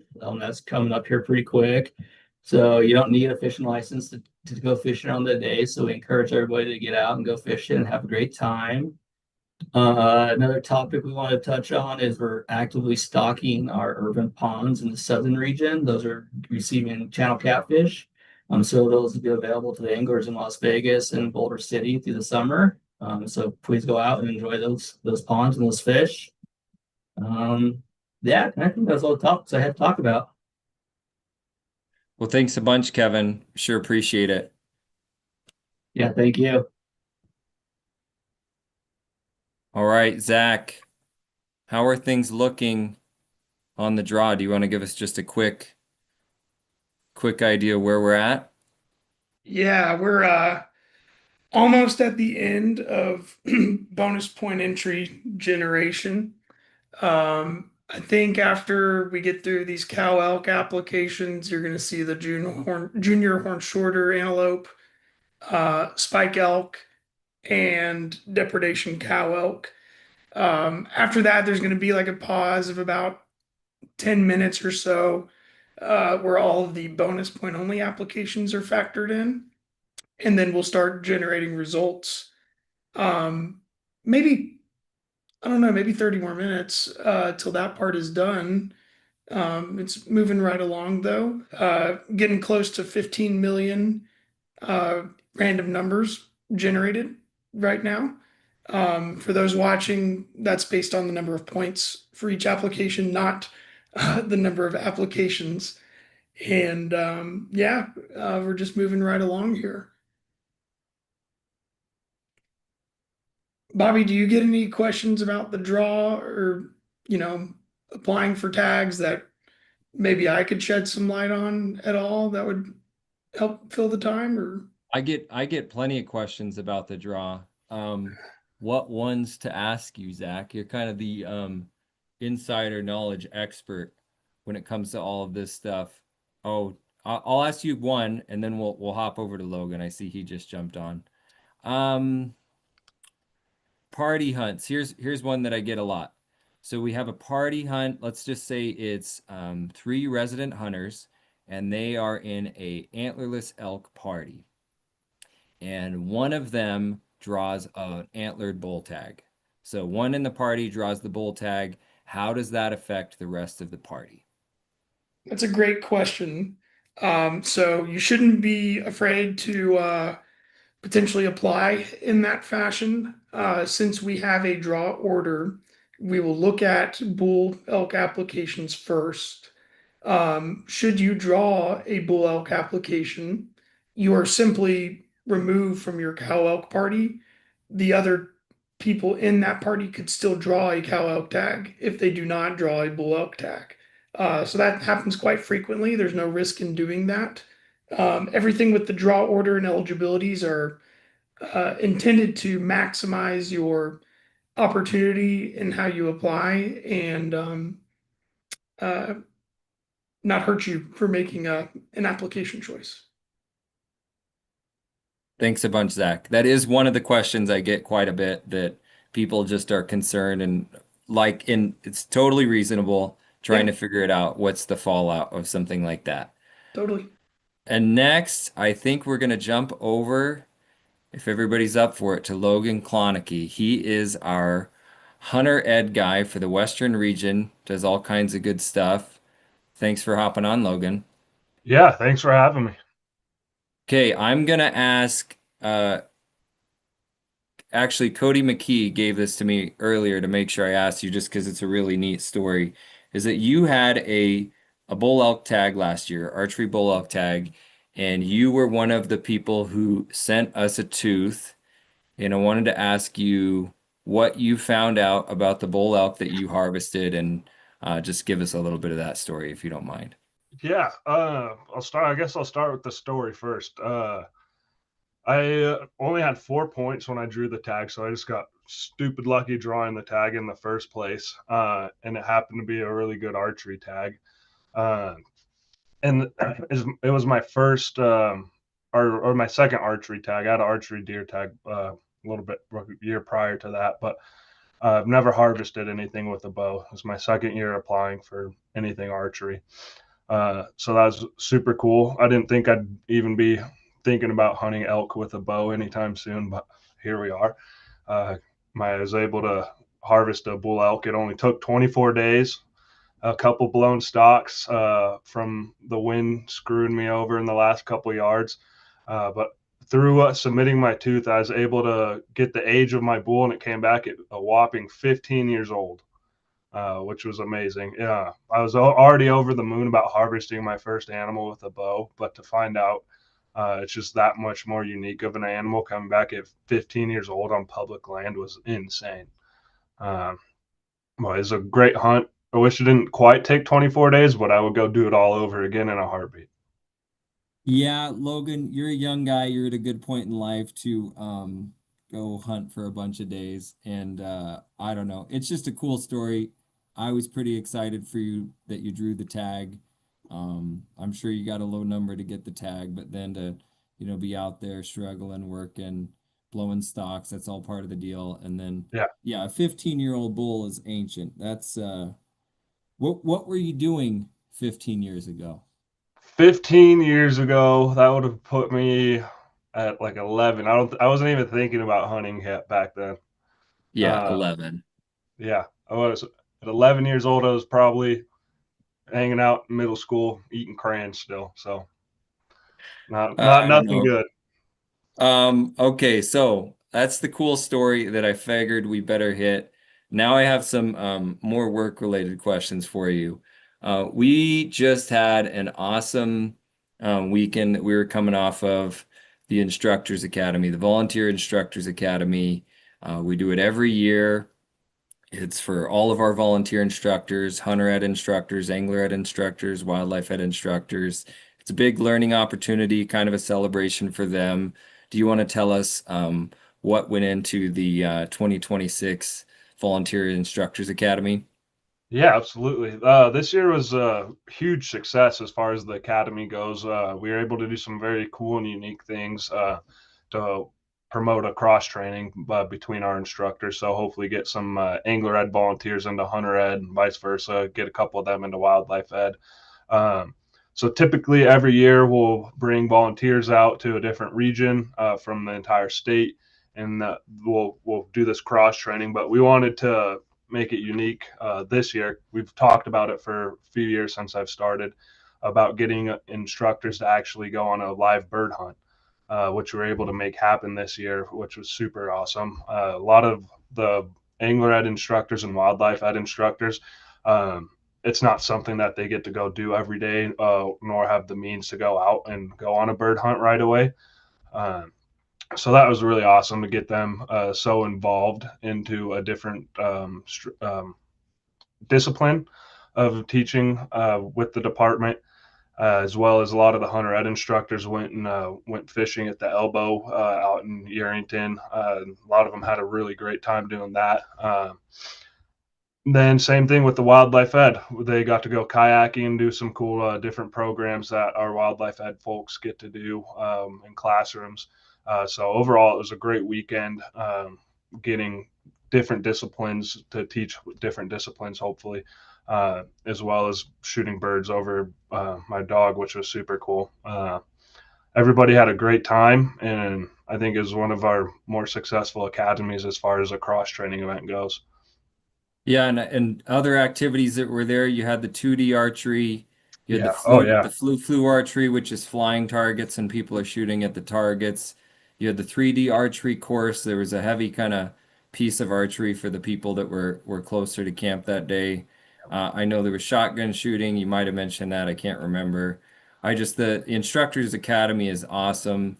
And I think the thing I would ask you next is would you just want to give a pitch to people on why they should become a NDOW volunteer instructor? Yeah. So I'll probably lean more heavy on becoming a hunter ed instructor because that's my program.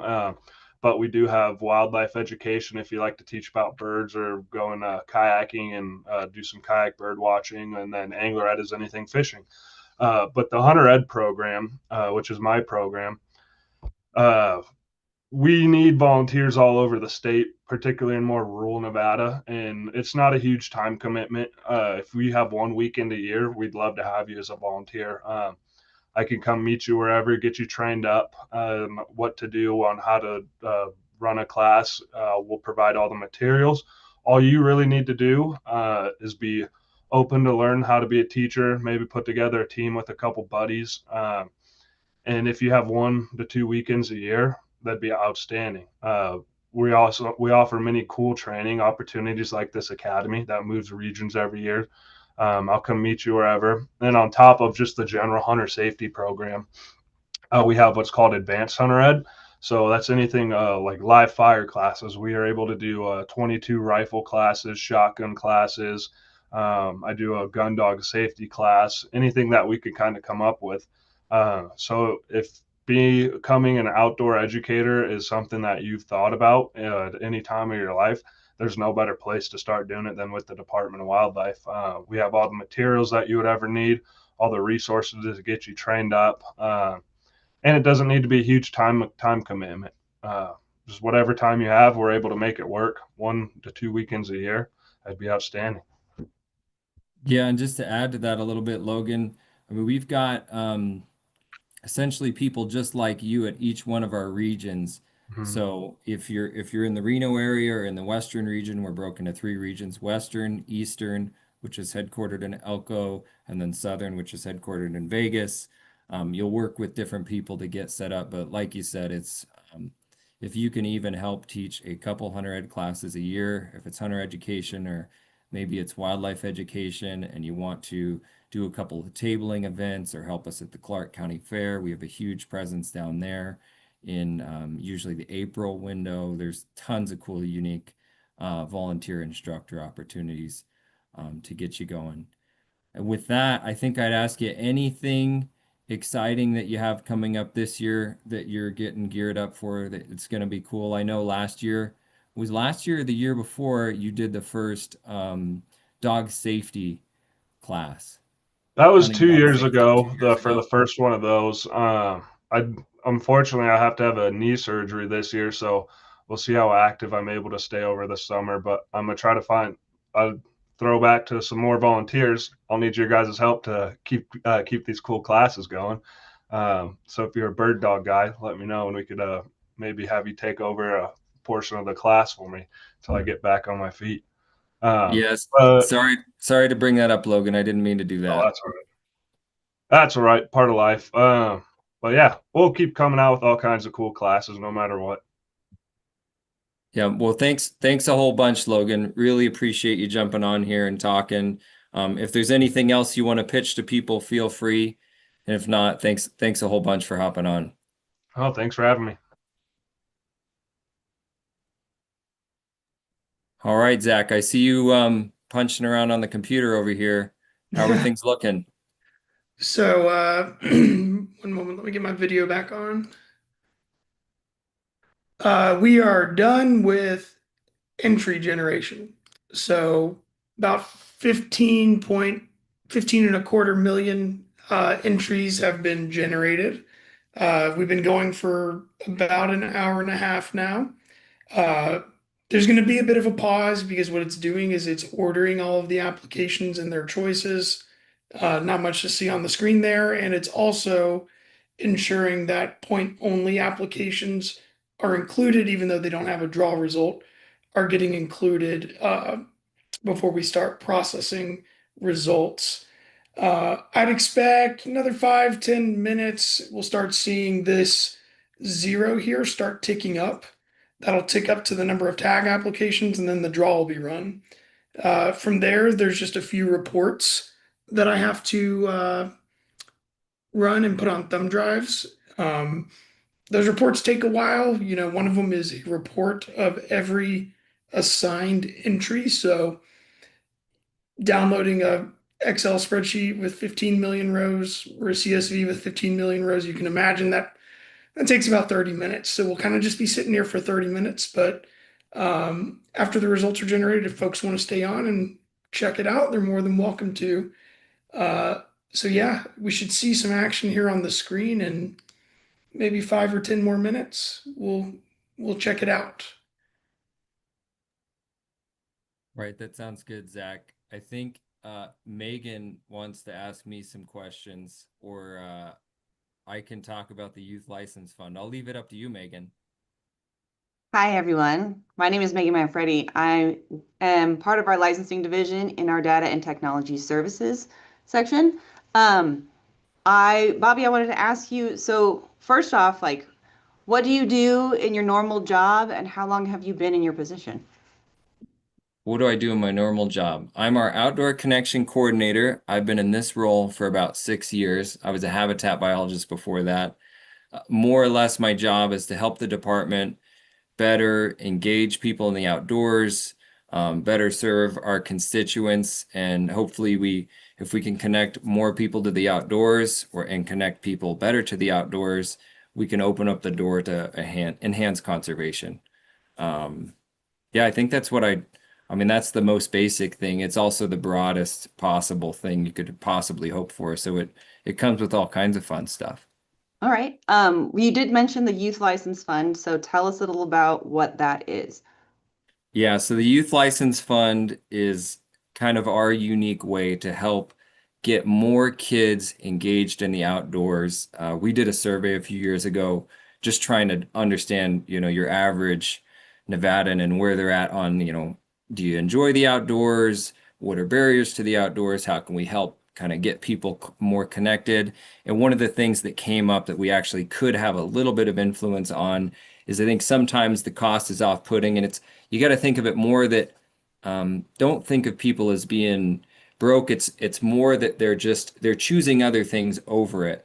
But if it was easier financially, they'd be more apt to do it. So we came up with an idea that, hey, what if we made it so that we could give kids a free license? And would that be a way to kind of incentivize families and kids choosing, going on a fishing trip, getting it more engaged in hunting? Is that just an easier way to kind of do it? More of the attract bees with honey type mentality. And we kicked that off in June of 2023. I guess technically a few months earlier than that. So anybody who applies for tags is going to see when they go to the checkout screen, donate to Nevada Resource Enhancement Fund or donate to Youth License Fund. And we started that in 2023 in the draw cycle. And this is just our way to provide the kids with those free licenses. So you donate to the fund, 100% of the money that goes to that fund covers the cost of youth combination licenses. One of the best parts about that is we wanted to make sure there weren't qualifications to it other than you're a kid who is the appropriate age. So it's for 12 to 17-year-olds who want to get a license. The donations cover the cost of it, and it's gone incredibly well for a few years, is I think the pitch I would give. And Okay. I unfortunately I memorized a bunch of numbers and stuff, and this is kind of my passion project. So I'd be happy to spitball some of that. Well, you did mention donations. So if somebody wanted to donate to this fund, how would they do so?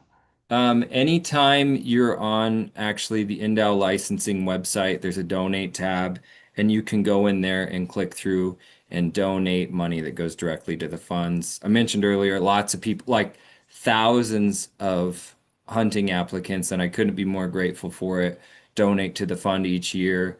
I actually ran the numbers this morning before I hopped on. Our donations during the draw cycle were up 37% this year compared to last year, which is super, super cool. I know things are tight for people. I also think maybe we're just getting to a point where more people are aware of the program and how cool it is, and that it feels good to, help get kids engaged in the outdoors. I'm going to pitch some of the other stuff, even though you're not asking me for it, just because it's too cool. And we'll I should say the program is either on or off. So when we have funds and can get licenses to kids, free licenses to kids, we try and keep the program open as much as possible. We don't have it open during the draw cycle because we couldn't actually keep up with the demand for licenses. But here soon, we will open it up and we will ask for your help on telling kids, families, youth groups of any kind, schools, whoever you are, if you're, connected to kids that are 12 to 17, we're just trying to get it in front of them, in front of their families, and give away as many licenses as possible. But we started in 2023, so we've essentially had 3 years of giving away licenses, and we've issued over 15,000 youth licenses for free. And almost two-thirds, I think it's 64% of kids that are getting a license through the program have never had one before. It's their first ever, they're brand new, and that's kind of what we were hoping for, but that's probably even better than we anticipated in terms of of reaching kids that we, hadn't had a license before. Okay. Do you have a date on when customers will see these free licenses again? Oh, that's funny. That's a good question. We almost never do, but I believe it's going to be early-ish next week. So I won't put a specific date on it, even though we have it, just in case something comes up. And I don't want to put anybody on the spot, but as soon as possible. Okay. And do you have a number? How many of these licenses have we provided? You mentioned you had some stats and numbers in your head. 15,239 in the last 3 years. That's I'm great. excited that my expectation will be we will open up the fund again here soon, and we'll issue another several thousand this year. Okay. And so we have, I guess, enough in the fund to last until we have to turn it off again. So, Yep. Yeah, and that's it. And so we can't give away essentially a little bit of like behind the curtains is that we didn't create a new license. We didn't change anything. The license costs the same amount. We're just doing the accounting differently. So we'll give away as many as we can until we get up to the point that we run out of donations and we'll shut it off again. But we're in a pretty dang good spot, similar to years past. But we'll have quite a few to give away as soon as we turn on the fund, and we'll do the best we can to get them all out as fast as possible because, I don't want to hold on to them. all right. Do you have a ballpark? Because I know we receive a lot of donations through our application period, just as individual users, but we get a lot received from a good handful of NGOs as well. Is there, I guess, the highest number that we've ever received? Do you happen to know that off the top of your head? The highest amount? Yes, in like one donation. Yeah, a couple years ago when we were first starting out, we actually had burned through what we had in about a month's time, and Nevada Bighorns Unlimited Reno donated 25,000 to the fund. That's the single biggest donation we've ever received. It's again, though, thousands of people literally donate to the fund, and a lot of our big supporters groups. I mean, I'm afraid to name some, and then I'm going to miss some. But lots of hunting conservation organizations donate to the fund, fishing groups, all kinds, nonprofits, private entities, all kinds of groups. And one thing we opened up the fund, and I know some people were a little hesitant about it, but this fund is also, when we issue youth licenses, they're also open to non-resident kids. And one thing I like to point out is actually when we do the big game draw, 25% of the donations to the fund are coming from non-resident applicants, which just kind of goes to show that there's a lot of support for it in people that, even though they don't live here, they want to see it grow. So that's, I don't know, a pretty cool little thing that I like to spout out there and kind of give those guys credit, those people credit. Yeah. That's all kind of the questions I had off the top of my head. You answered a lot of them in your little spiel. So if you have anything else to add or go for I it. don't know. I just want to thank people for the support. It's been really cool to see the program grow. It's exciting that we have kind of such staunch supporters for it. It's still relatively new, quite a few people. I mean, I know I have friends and family that apply for the draw every single year, and I know they've saw the little line item at the end of the checkout, but they've never put it together. And I know they've saw it for 3 or 4 years that it's there, because I still get that question a lot from people that I know have saw it. But if you know kids, families that might be open to taking advantage of the program, I mean, heck, if you want to take a group of kids out, this is a way to just make it a little bit easier. You know, maybe it's through Boy Scouts or Girl Scouts, Boys and Girls Club, whatever. We just want to make it easier for kids to get going.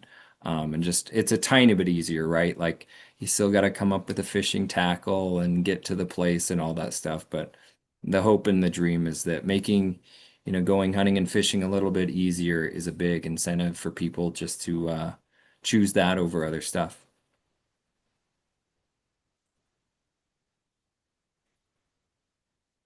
Now, Megan, I can ask you questions. I don't know if anyone has ever given us a good spiel on what DATS is all about. Well, first of all, let's start with that. What is DATS? So, okay, DATS is our Data and Technology Services Division. So that's our acronym. DATS is just easier to say. We have three different branches within that division, our division. First off is GIS. So we have that portion. They help with a lot of just like spatial data, data from the biologists, any type of maps. Our Guzzler books, like they're ones that put those together. So that's our GIS team. We have an RIT team. Basically, they keep the agency running and technology. We're all connected. We got our computers. We get set up. Like we have our conference rooms. They assist in the commission meetings and those type of like audio visuals. So without IT, we wouldn't be here right now doing a live draw stream on YouTube. So they assist with that. And then we have our licensing section, which is our customer service, which is our, licensing vendor as well, like our vessel registrations, any type of product or application.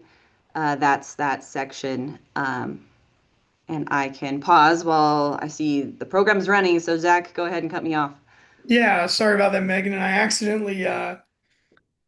accidentally stopped my screen share when I was trying to turn my video on. But so all of the draw entries have been created.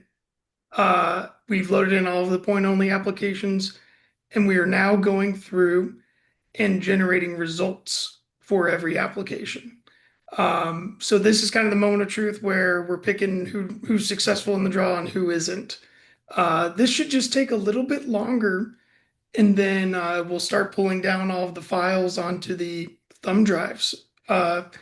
So this will take up to the number of applications for a tag. I think will be more than 400,000. I'm not sure. So we're maybe a quarter of the way there. I don't have it offhand, but this should go pretty quick. And then the really fun part starts where we'll be waiting for some very large reports to download.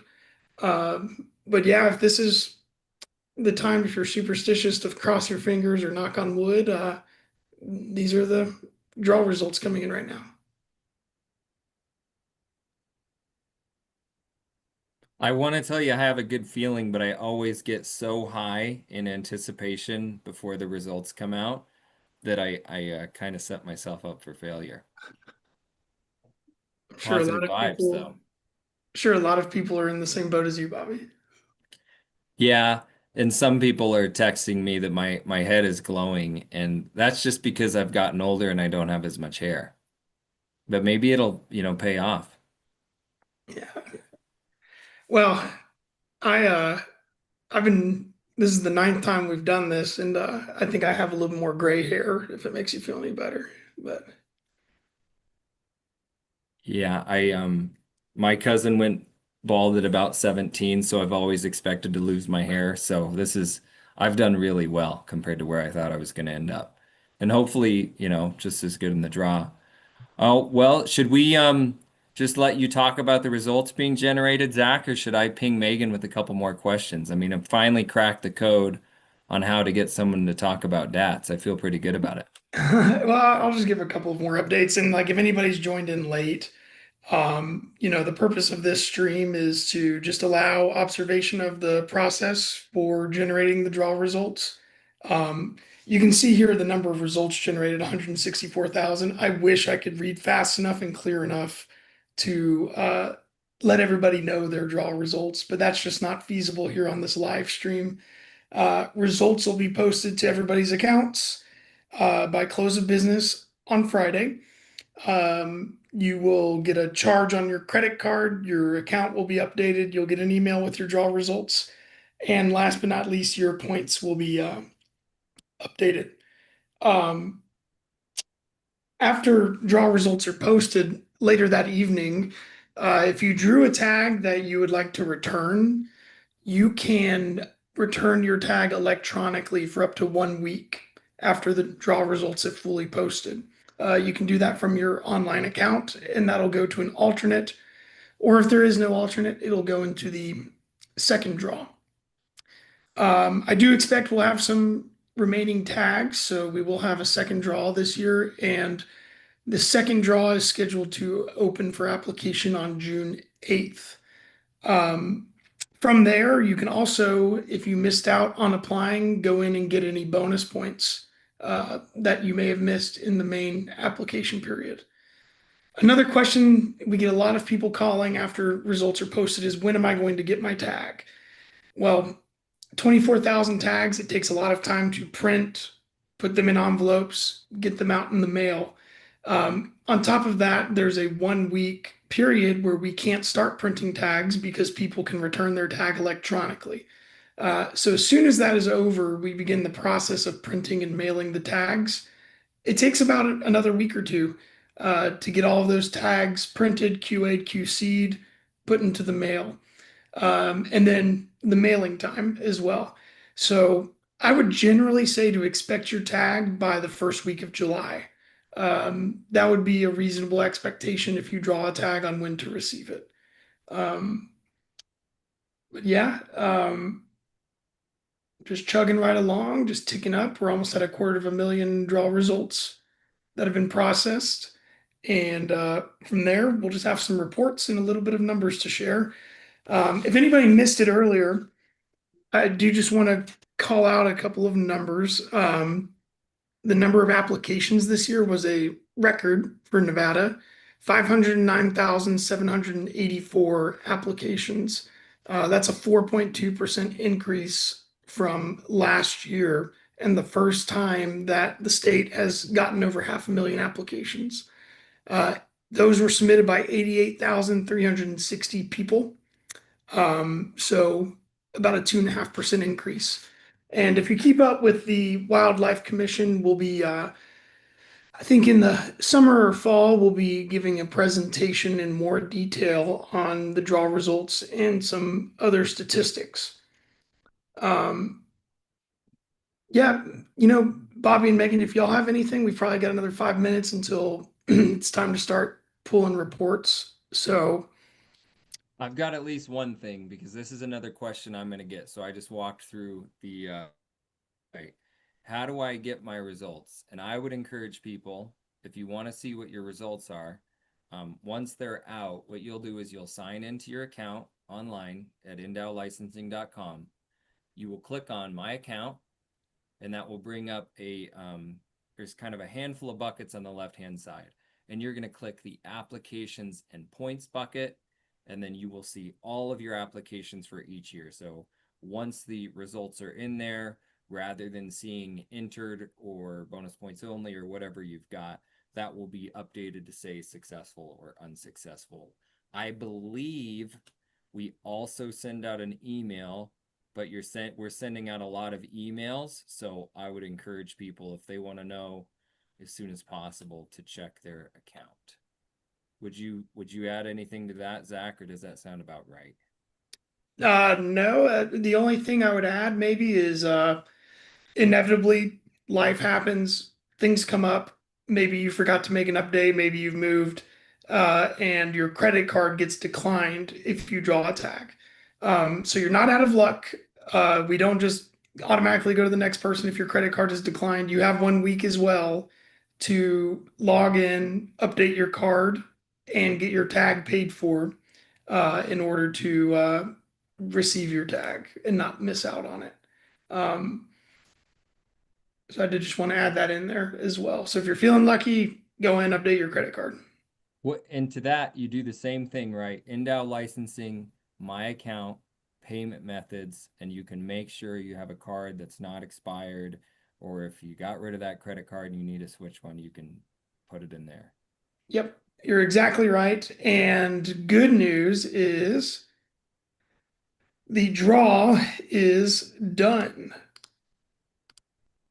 So as this is loading everything up here, processing time was about an hour and 53 minutes.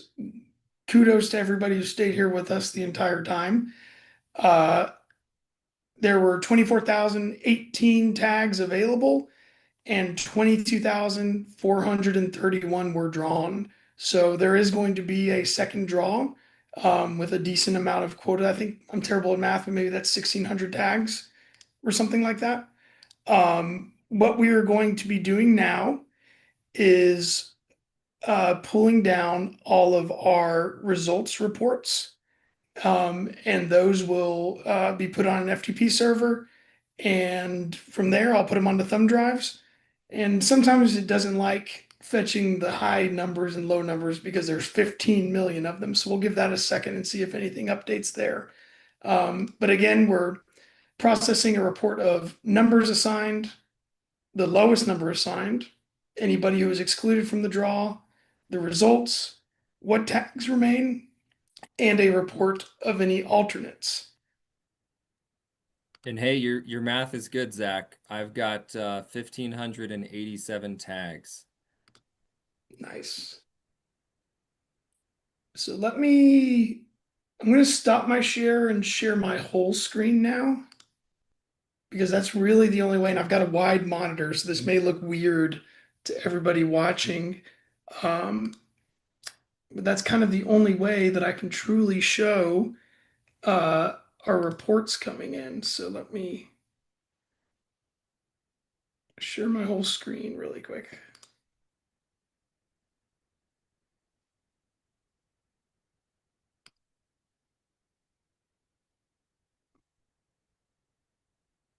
All right, there we go. And I've got our FTP server up here. Let's see if any of our reports have come in so far. Not yet. Let's make sure we run excluded, results, tags, and our alternate report. A report of remaining tags will be posted after the draw results are made public. Those will be available in the second draw, and that list could increase as tags aren't paid for. Maybe there's a tag already in the second draw, it doesn't get paid for, or somebody returns it. That could increase the number of tags available in the second draw. So here's one report here. Zach, as you're pulling reports, you mentioned that there's an electronic return period for 7 days after the draw is finalized. For anybody listening, I would like to remind them if your return is due for a medical, military, or death reason. So if you're returning for either of those 3 reasons, don't use the electronic return feature.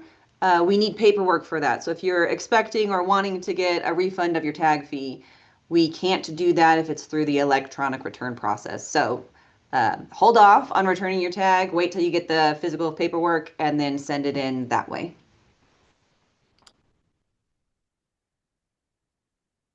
Let's see here. The reports are in there, but they're still ticking up a little bit. So let's get our excluded report.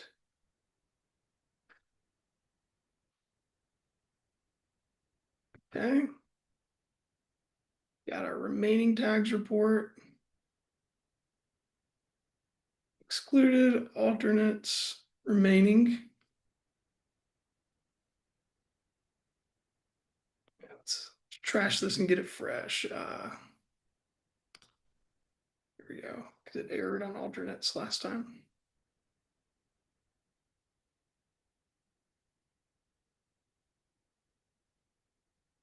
Here's excluded. Here's alternates.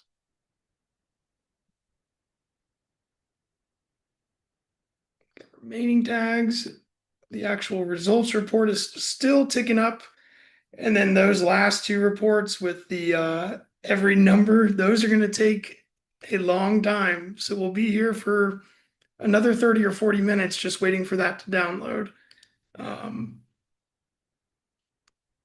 So let's give it a minute here.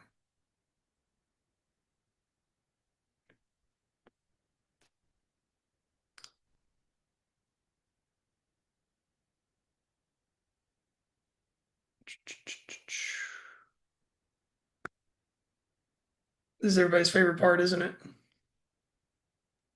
I mean, it's my favorite part. Hey, I have to ask you, I know you're working hard, but did you take that picture or is that just the screensaver that came with the computer? It's the operating system default. It's a wonderful place. Yes, it is. That's why I kept it. All right, we're just waiting on two more reports. Again, this is going to take a while. Um, I don't know if y'all want to go through anything or if we have anybody else who wanted to speak, or we can just.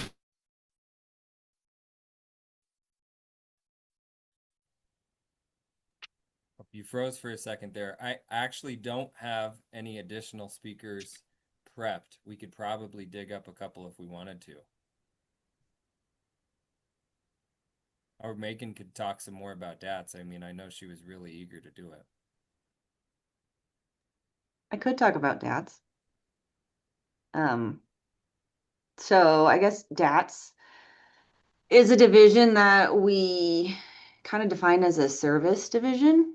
And so that could equal either customer service, like outside facing our customers, or internal service to our employees within our agency. GIS and IT are kind of that internal focused like service to like if some of us need help with some sort of data or getting our computer rebooted if for some reason it's not working. That's kind of an internal service. Our external service is that customer service facing portion. So our licensing section is that customer service. So if you walk into one of our regional offices, that those front counter people, those are our DATS employees. They're there to help you. If you call our 855 number, so in coordination with Gordon Darby staff, our NDOW staff are on the phone to help you answer any questions, walk you through getting your credit card, a new credit card into your account if your tag payment happens to fail. That number is 855-542-6369, and we are available to help you out. So that's kind of a little bit about DATS. Yeah, we're here to serve anybody we can. So happy to do so. I will add that so with the application period, it's been like an all hands on deck and I want to give kudos to our staff for being there and working overtime and helping people on the phones or who walk into our offices needing help applying. So big shout out to them and all the hard work that went into this last month and a half. So Yeah, and I doubt the people on the live stream are the ones that need the help applying. But if you have friends and family that are the ones that always ask you for help and you struggle to help them with some stuff, the DATS gang and others are available a lot of the time leading up to the draw. Extra hours on weekdays. On the last night of the draw, there's a whole army of people waiting for your calls, waiting for your help tickets that just do the best we possibly can to help people get hunter safety cards updated, reset passwords, all kinds of stuff. And you mentioned it, there's staff at different regional locations with computers. People, don't want to apply in their phone or they don't have a computer. Make it easier on you. We have, computers set up to help people apply, try and make it as easy as possible. And then it's really nice to be able to call and talk to someone who knows what they're talking about. We don't have a call center that is full of people that don't know what they're talking about. So it's really helpful to just talk to someone who cares about helping you out and does the best they can. I don't know if we can say enough nice things about actually staff on the Gordon Darby side and on the DATS NDOW side for just helping people out.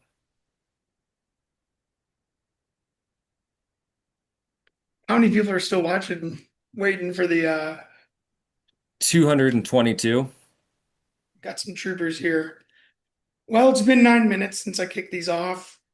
Probably 20 to 30 more minutes to go. But like we mentioned earlier, and Dag Yin mentioned earlier, I've got 4 unopened thumb drives. We're going to put them into 4 separate envelopes that are going to be dated and initialed. Those are going to be the official draw results that are retained. 1 copy will go to Dag Yin's office.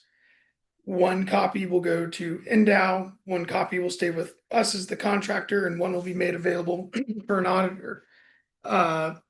Once all of that is good to go, then we will post results by close of business on Friday. Again, the reason this part takes so long, think about it. You've got 15.2 million random numbers assigned. We're downloading a spreadsheet with 15.2 million rows in it. So that does take quite some time, and it's quite a beast of a file. So just gonna sit here and hang out while we wait for it. If y'all want to watch my screen do nothing, you're more than welcome to. And Megan and Bobby, if y'all have any questions for me, I'm happy to shed some light on anything. Yeah, Zach, you work a ton on this. What do you find, just the big game draw process in general? What do you find to be most rewarding, or what do you appreciate the most about it? Oh man.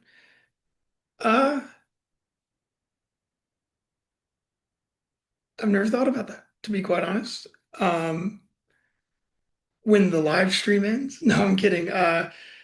No, I mean, I like to think of myself as an extension of you guys' agency, and so anything we can do to help y'all out is very rewarding to me here.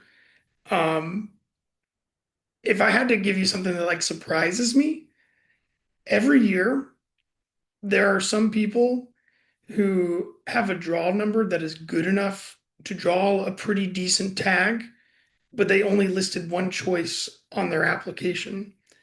Whereas if they had listed a different choice or listed more than 1 choice on their application, they would have drawn a tag. And every year we see that and say, look at this person. They had a great draw number.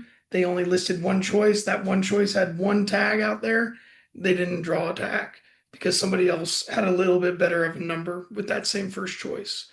So like if I were going to give an application strategy to somebody, number 1, utilize all choices that you can make. If your priority is to get out in the field, that is exactly what I would do. And I know that there's a lot of good resources available for people to make informed decisions about their applications. Hunt NV that y'all have built is an awesome tool that folks can go in and use to have a look at. I hope people are utilizing that and getting a lot of value out of that.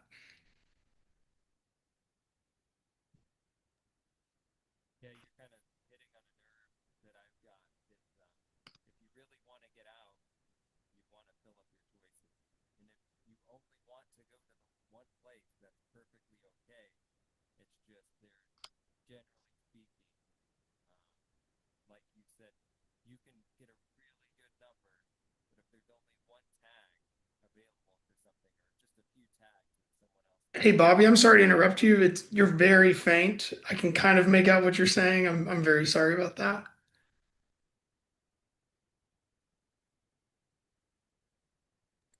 I do not know why it's going in and out. I have no idea at this point. All good. We got our lowest number assigned file, and oops. You know what I'm going to do to start with? I'm going to go ahead and open one of these thumb drives, plug it in, and start getting some things ready so we can uh,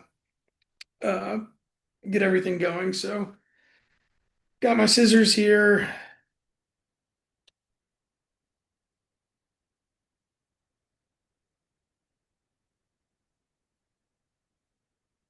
First thumb drive.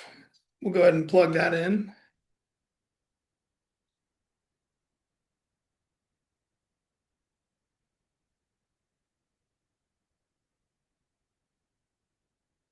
And we do want to allow this to connect. And there's the thumb drive right there. And we'll go ahead and start putting the lowest number report, the results report,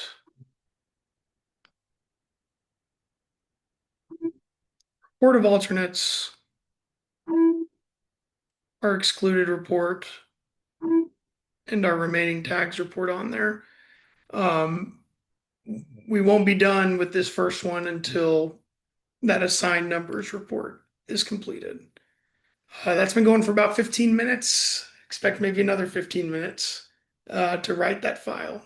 So, but yeah, everything going smooth, just a little bit of waiting.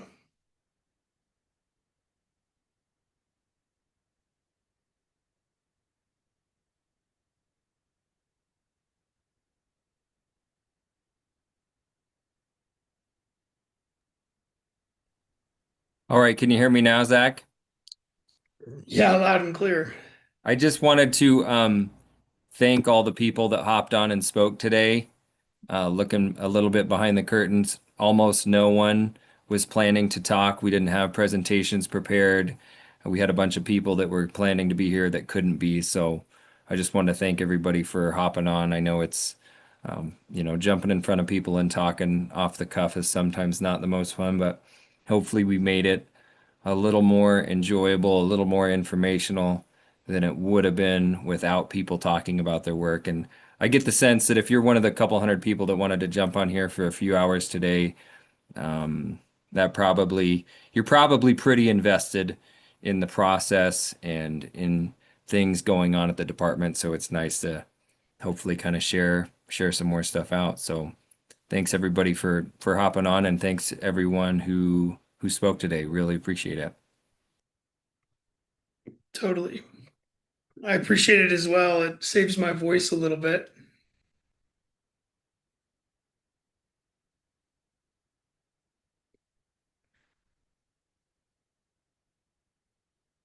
So I guess again, I'll just reiterate, draw results will be posted by close of business on Friday. Your results will be posted to your online account first. If you drew a tag, you'll get a credit card charge. And after we're done running all the credit card charges, we'll start running emails to notify applicants who'd prefer to get an email. And then we will begin the process of updating everybody's bonus points if they didn't draw a tag. Bobby, the one other thing that kind of surprises me is the number of people who apply multiple years in Nevada and choose to not buy their license and not earn a bonus point. Um, I understand, especially for non-residents, it can be a little steep, but that's the investment you're making towards the future to go hunt in Nevada. I would always encourage somebody to buy their license so that they can get a bonus point for their application. That would be one other tidbit of advice I would give. Yeah, that's hard. I know that in the long game, that's a really hard strategy to take and be successful in the draw. And it's only because your opportunities to go compound so much building points in our state, and other states are different, and we do have the option that you don't have to purchase a license. I guess I don't wish it was different, but I would like to know how many people are fully aware of kind of what they're sacrificing without purchasing a license. It just makes it terribly hard. And if you're going to be willing if you're gonna spend the money and apply, I would just encourage anybody to purchase a license and try and increase your odds through time. It really does compound. It's not like savings in a bank where you're gonna, get a penny a year. It's like it's an investment, a long-term investment for many, and that it really does. Your opportunities jump up, right? Someone with 3 points has 10 times the chance than someone with no points. Someone with 10 points compared to someone with no points has 100 times the chance, more or less. It's that hockey stick exponential growth of your entries over time, the more bonus points you have. And a lot of these tags are coveted. There's only so many of them. Any edge you can have, and that's the most obvious one, is growing your points over time. Yeah, certainly purchase a license and we do make every effort to encourage people to do that. And this is essentially that again. It's just good for you as the applicant over time to be building your points. And Definitely. none of this advice helps me draw a tag at all.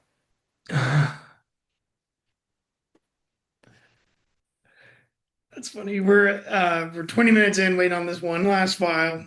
Again, maybe 10 to 15 more minutes. We'll put them on the thumb drives and we'll close this down. But um yeah.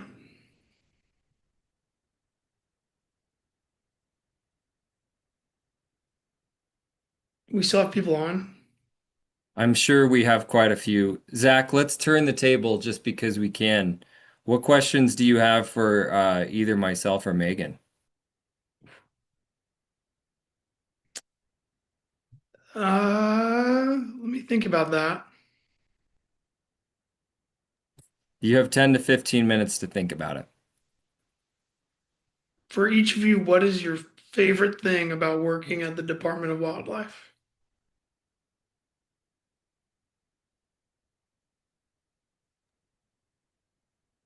I can go. My favorite thing is the subject matter. I guess that's why I started or wanted to be working at the Department of Wildlife. I'm not a biologist, so getting in was something that drew me. It was subject matter. I grew up in a hunting family. My dad was big into it. And so getting outside, wanting to experience like what it was, and then now working in that kind of hobby um, is is the appeal to me and a draw to me. And so in my position, I work really closely with Gordon Darby with the licensing system. And so I guess the funnest part for me is if there's an enhancement that I can work with them to achieve that either our staff or our customers then get to experience, like once it's implemented. Gordon Darby does a great job in developing like requests that we as NDOW or customers like submit to them. And I think that whole process of like flushing out like the what's, the how's, the why's, and then actually seeing it implemented is one of my favorite things about working here.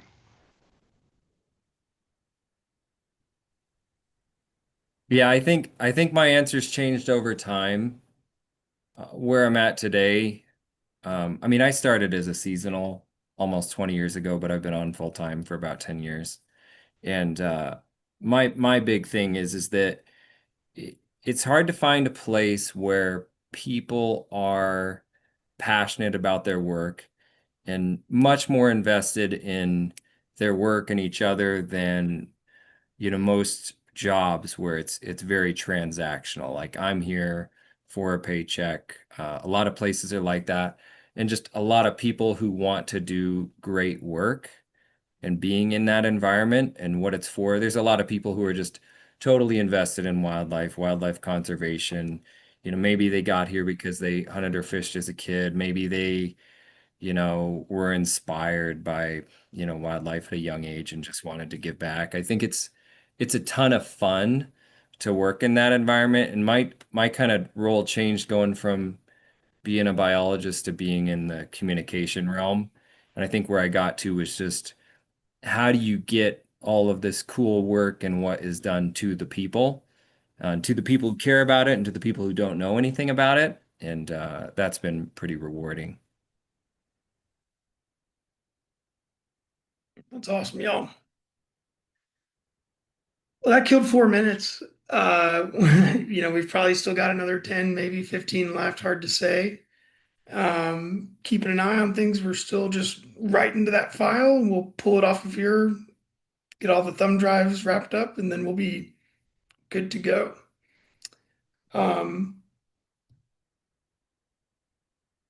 Yeah.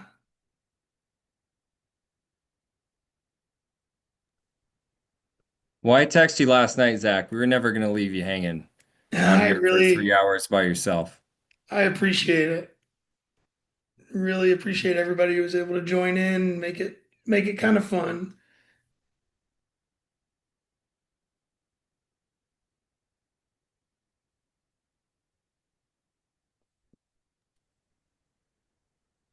I mean, anytime I can, talk to you and let people make fun of my hair for a couple hours in the background is pretty good. You've got a good sense of humor, Bobby. Let's see where we're at. Yeah, just a little bit longer. I've already got 4 or 5 of the 6 put on this thumb drive. I guess we'll go ahead and the first copy will be NDOW's copy.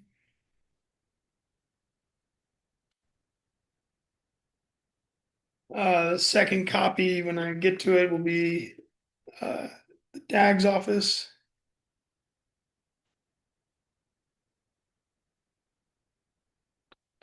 Third copy will be the vendor or contractor.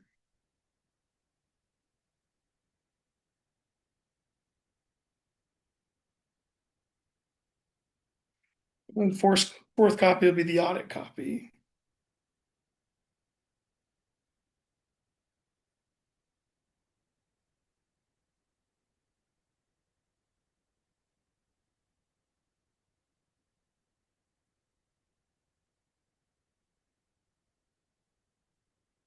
But yeah, for everybody who stayed with us this whole time, greatly appreciate it. You know, wish everybody who is successful in the draw a safe and memorable season, and we thank everybody for their continued role in wildlife conservation. So,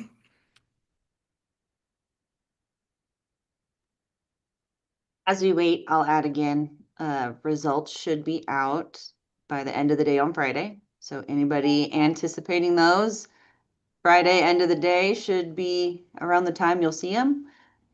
We also have that 7-day electronic return and failed payment period. After that, the second draw application period will open on June 8th. So Monday, June 8th is when all the tags that are left over from the main draw, and then any tag that was returned that didn't have an alternate will be seen there. Any junior applicant who drew a tag will be able to apply for a junior tag of a different species in that second draw. So if they want to get another one, absolutely jump into that second draw. The second draw application period lasts until June 15th. So it's just 1 week application period. It will close on the 15th. So get those apps in. It's a pretty quick application period. Again, if you have any questions, feel free to give us a call. We are on the 855 number, so it's 855-542-6369.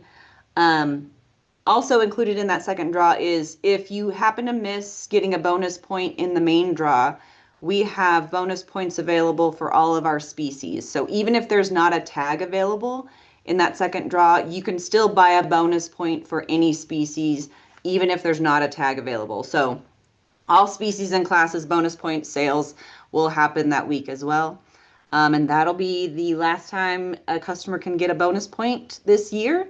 So again, if you happen to forget or didn't end up getting a bonus point in the main draw or maybe the non-resident guided for mule deer, jump in that second application period and get those bonus points.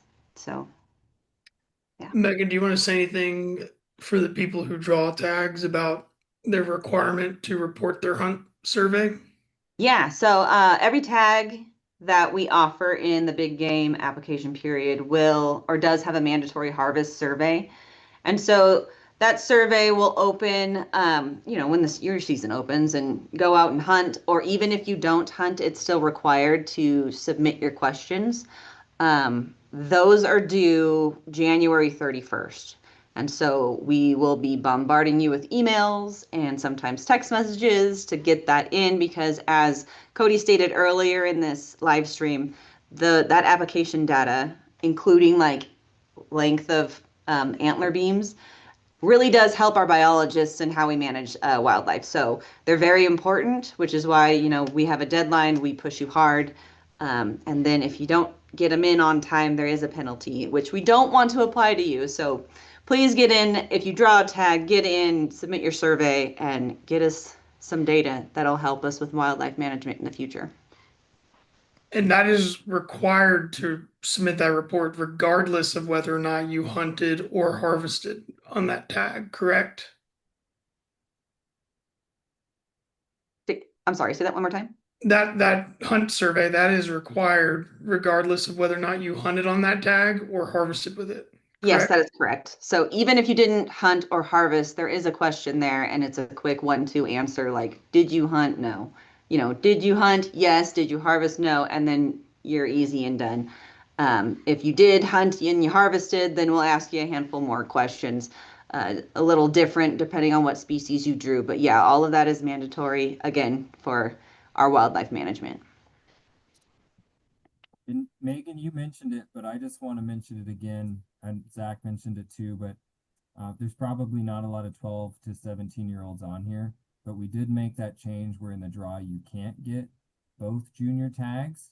But say you ended up getting a junior antelope horn shorter than yours tag, and there's leftover second draw junior antlered mule deer tags, you can apply and get the mule deer tag that way, or vice versa. So you can't get both in the draw, but if there are tags available in the second draw, you can get a second junior tag that way for whatever species are available. We haven't got that yet, but if you've got 1,587 tags that will be available in the second draw, or at least that many, I'm guessing some of them are going to end up being junior tags of some kind. So if you know kids that are in that window, 12 to 17, there are probably going to be some hunting opportunities available. I'm not promising it because I don't know that, but I would anticipate that there are some.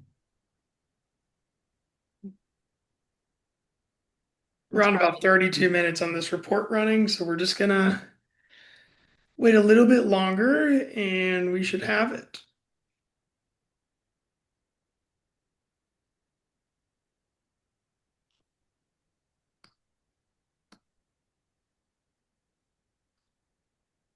Bobby, I think you said it earlier. How many free youth licenses do you anticipate being made available early next week? I think we're going to have about 5,000. That's awesome. Which is a really cool number.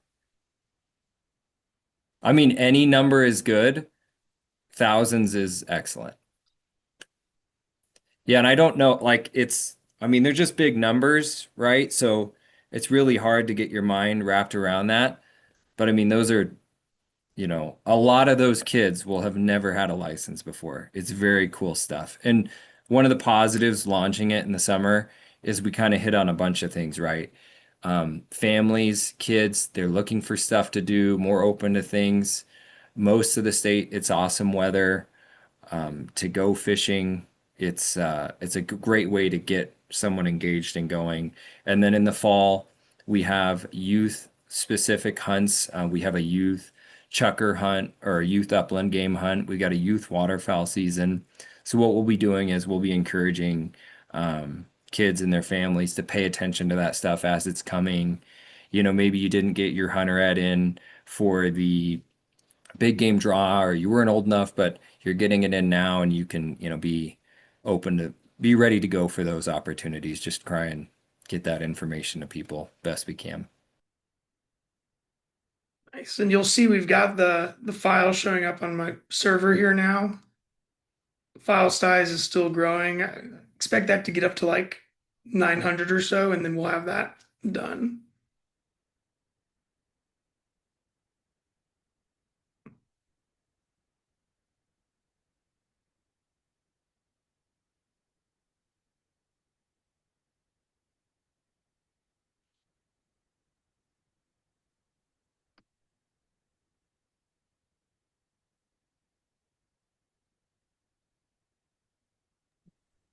I will tell you, Zach, I'm very excited to see how many how many juniors end up getting a tag this year, what that percentage of our junior applicants ends up being.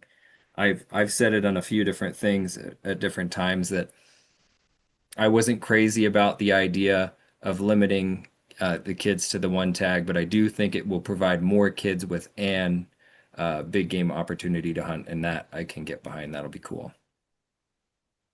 Absolutely.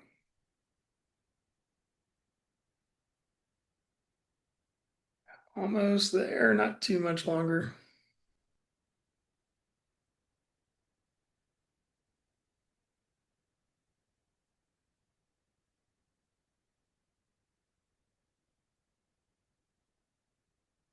This went a little quicker a few years ago when we had less applications.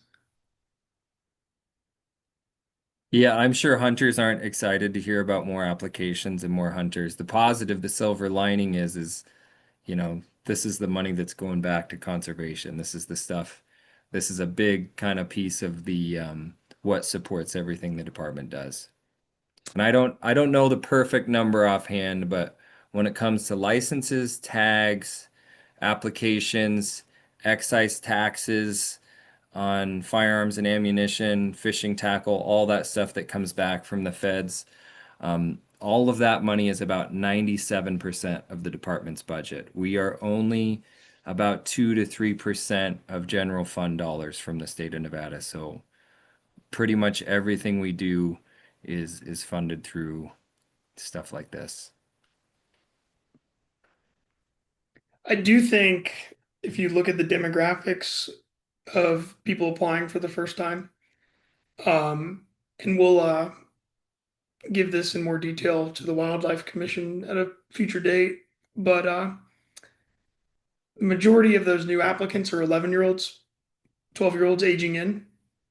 So the majority of those new ones are youth putting in for the first time also, which is cool.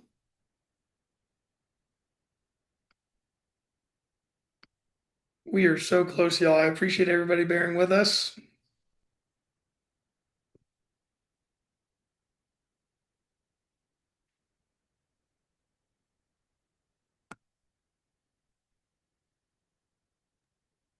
One 169 people. I have to wonder if a lot of these people are as crazy as me and they just want to see the thing, or if,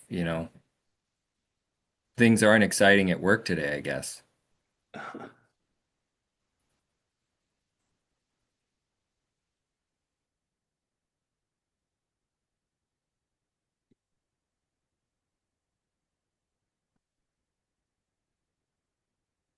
We're ticking up there now to 484.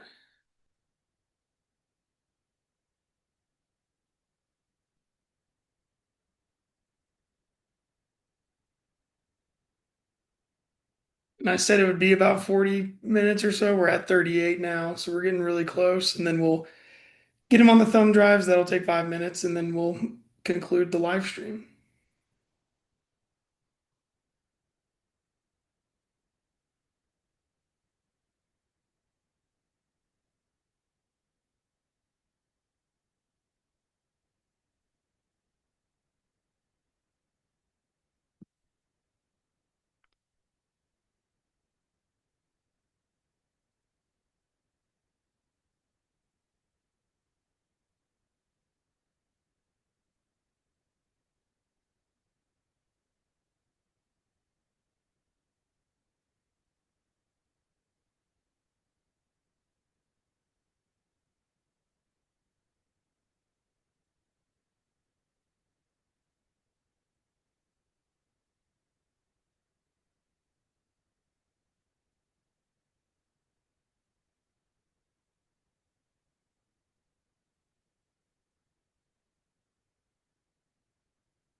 just in time for lunchtime for y'all in Pacific time.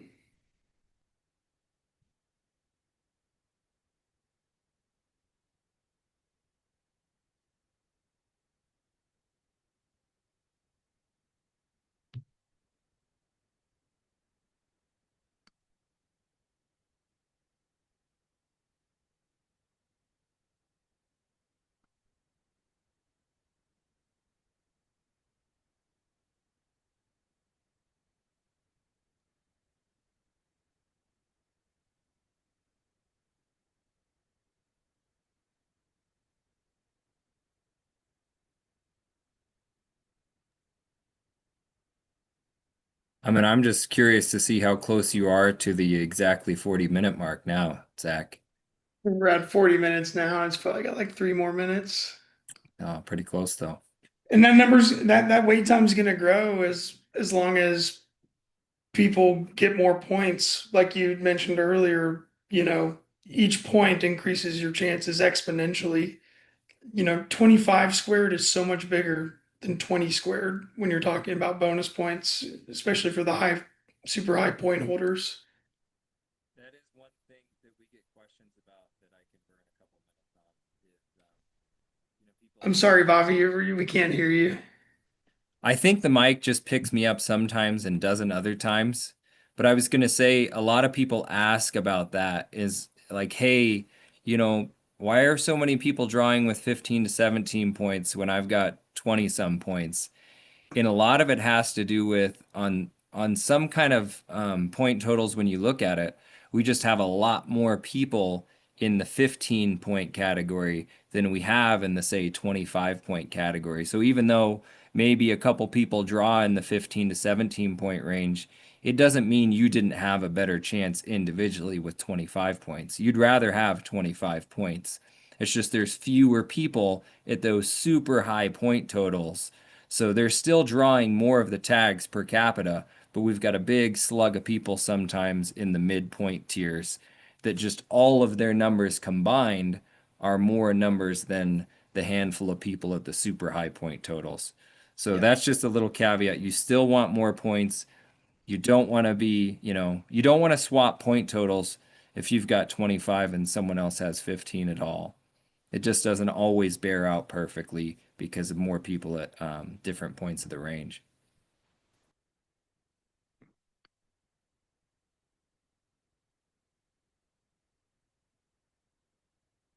Getting super close here now.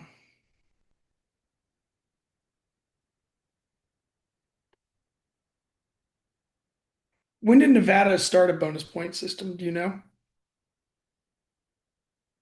It had to have been at least almost 30 years ago, perhaps. That's a difficult question to answer because different categories have been established at different times. I don't know if I know that answer, but some category, like such as moose is a great example. So we didn't have that hunt established until a couple years ago. So everyone's bonus points for moose are going to top out at, what is it, 2? At the moment, you're going into the draw with 2. Like that's the most anybody could have for a moose in the moose category. So sheep and goat, I think it's what, 33 years ago?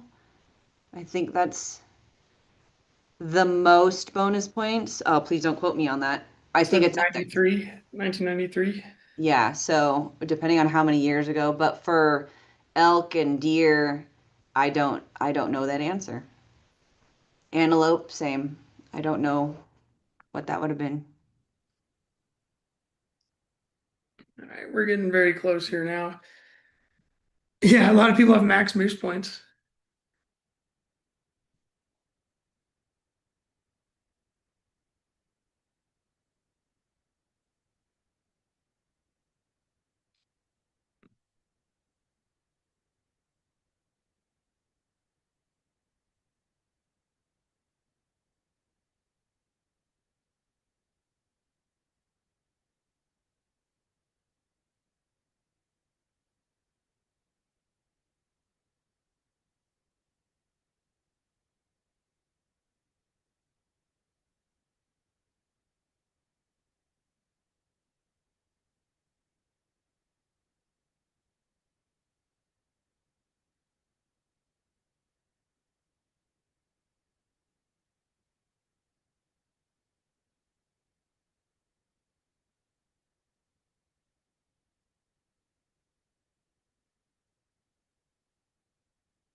Ooh, we're gonna get over.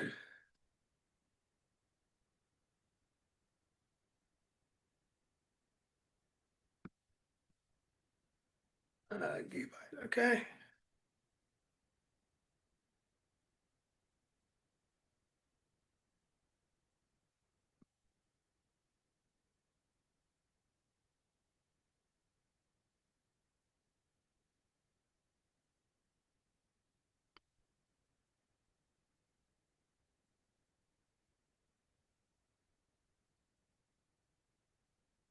I'd say we are super duper close after 45 minutes on this one report.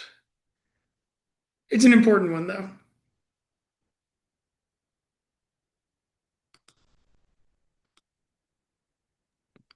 Hey, Zach, can you explain a little about like, so we're waiting on this one assigned file. What does that assigned file contain?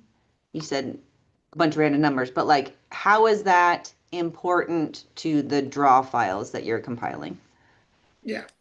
So every entry that was created based on the number of points each application had, we record all of those numbers. And then we give draw numbers to everybody based on their lowest number. That file serves as proof with timestamp, you know, recordings of every number that was assigned so that we have auditable proof that the number of entries given to each application is consistent with regulation based on the number of bonus points every application had.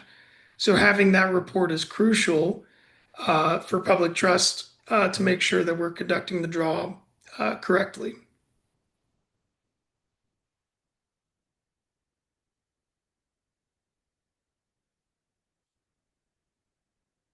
And I think we are done with it.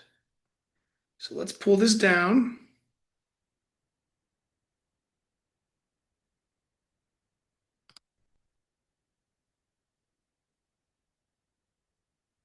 And I'm going to zip this up, I think.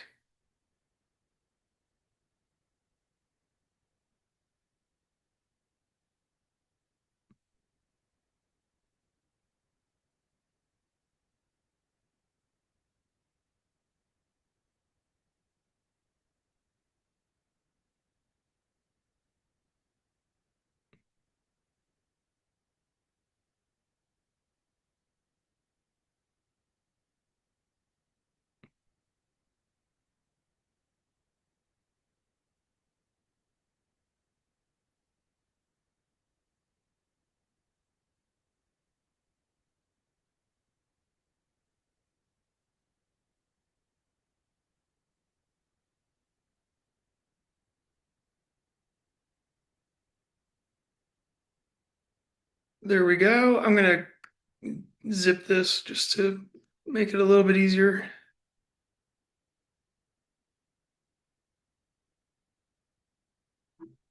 Okay. So now we've got all of our draw reports. We're going to put the file on this thumb drive. And this one is good to go.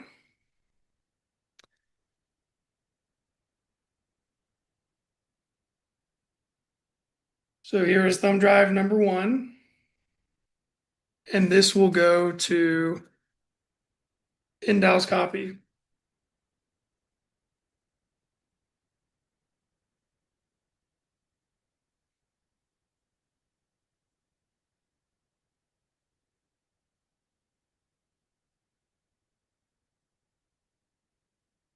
Okay. Then we'll open up another one, fresh out of the box.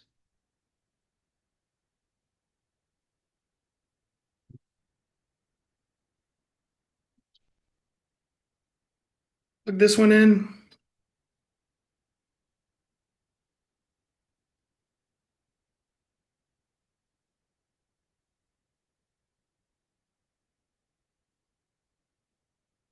Connect it. I'll put that beast in there first.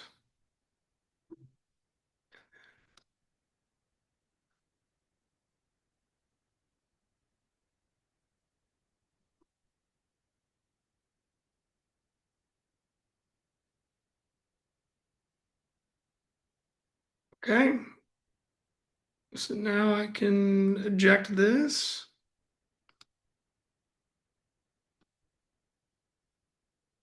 This one will go to Dag Yin's office.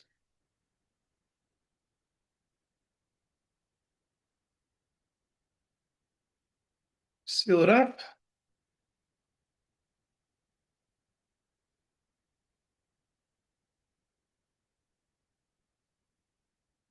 Okay, just two more. So we'll open up thumb drive 3.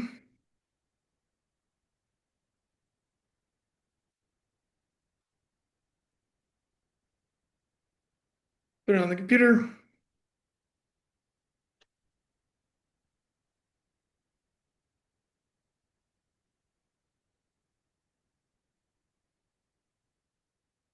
Signed. Post. Results. Alternates. Excluded. Remaining tags.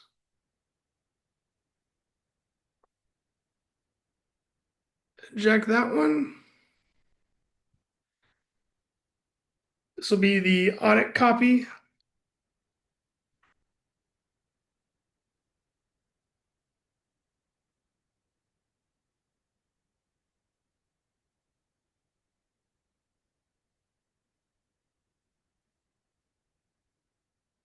And one more. Unopened thumb drive.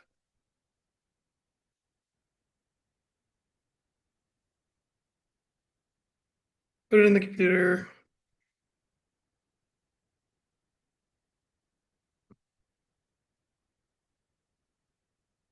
Okay, so put assigned. Lowest number. Results. Alternates. Excluded and remaining tags.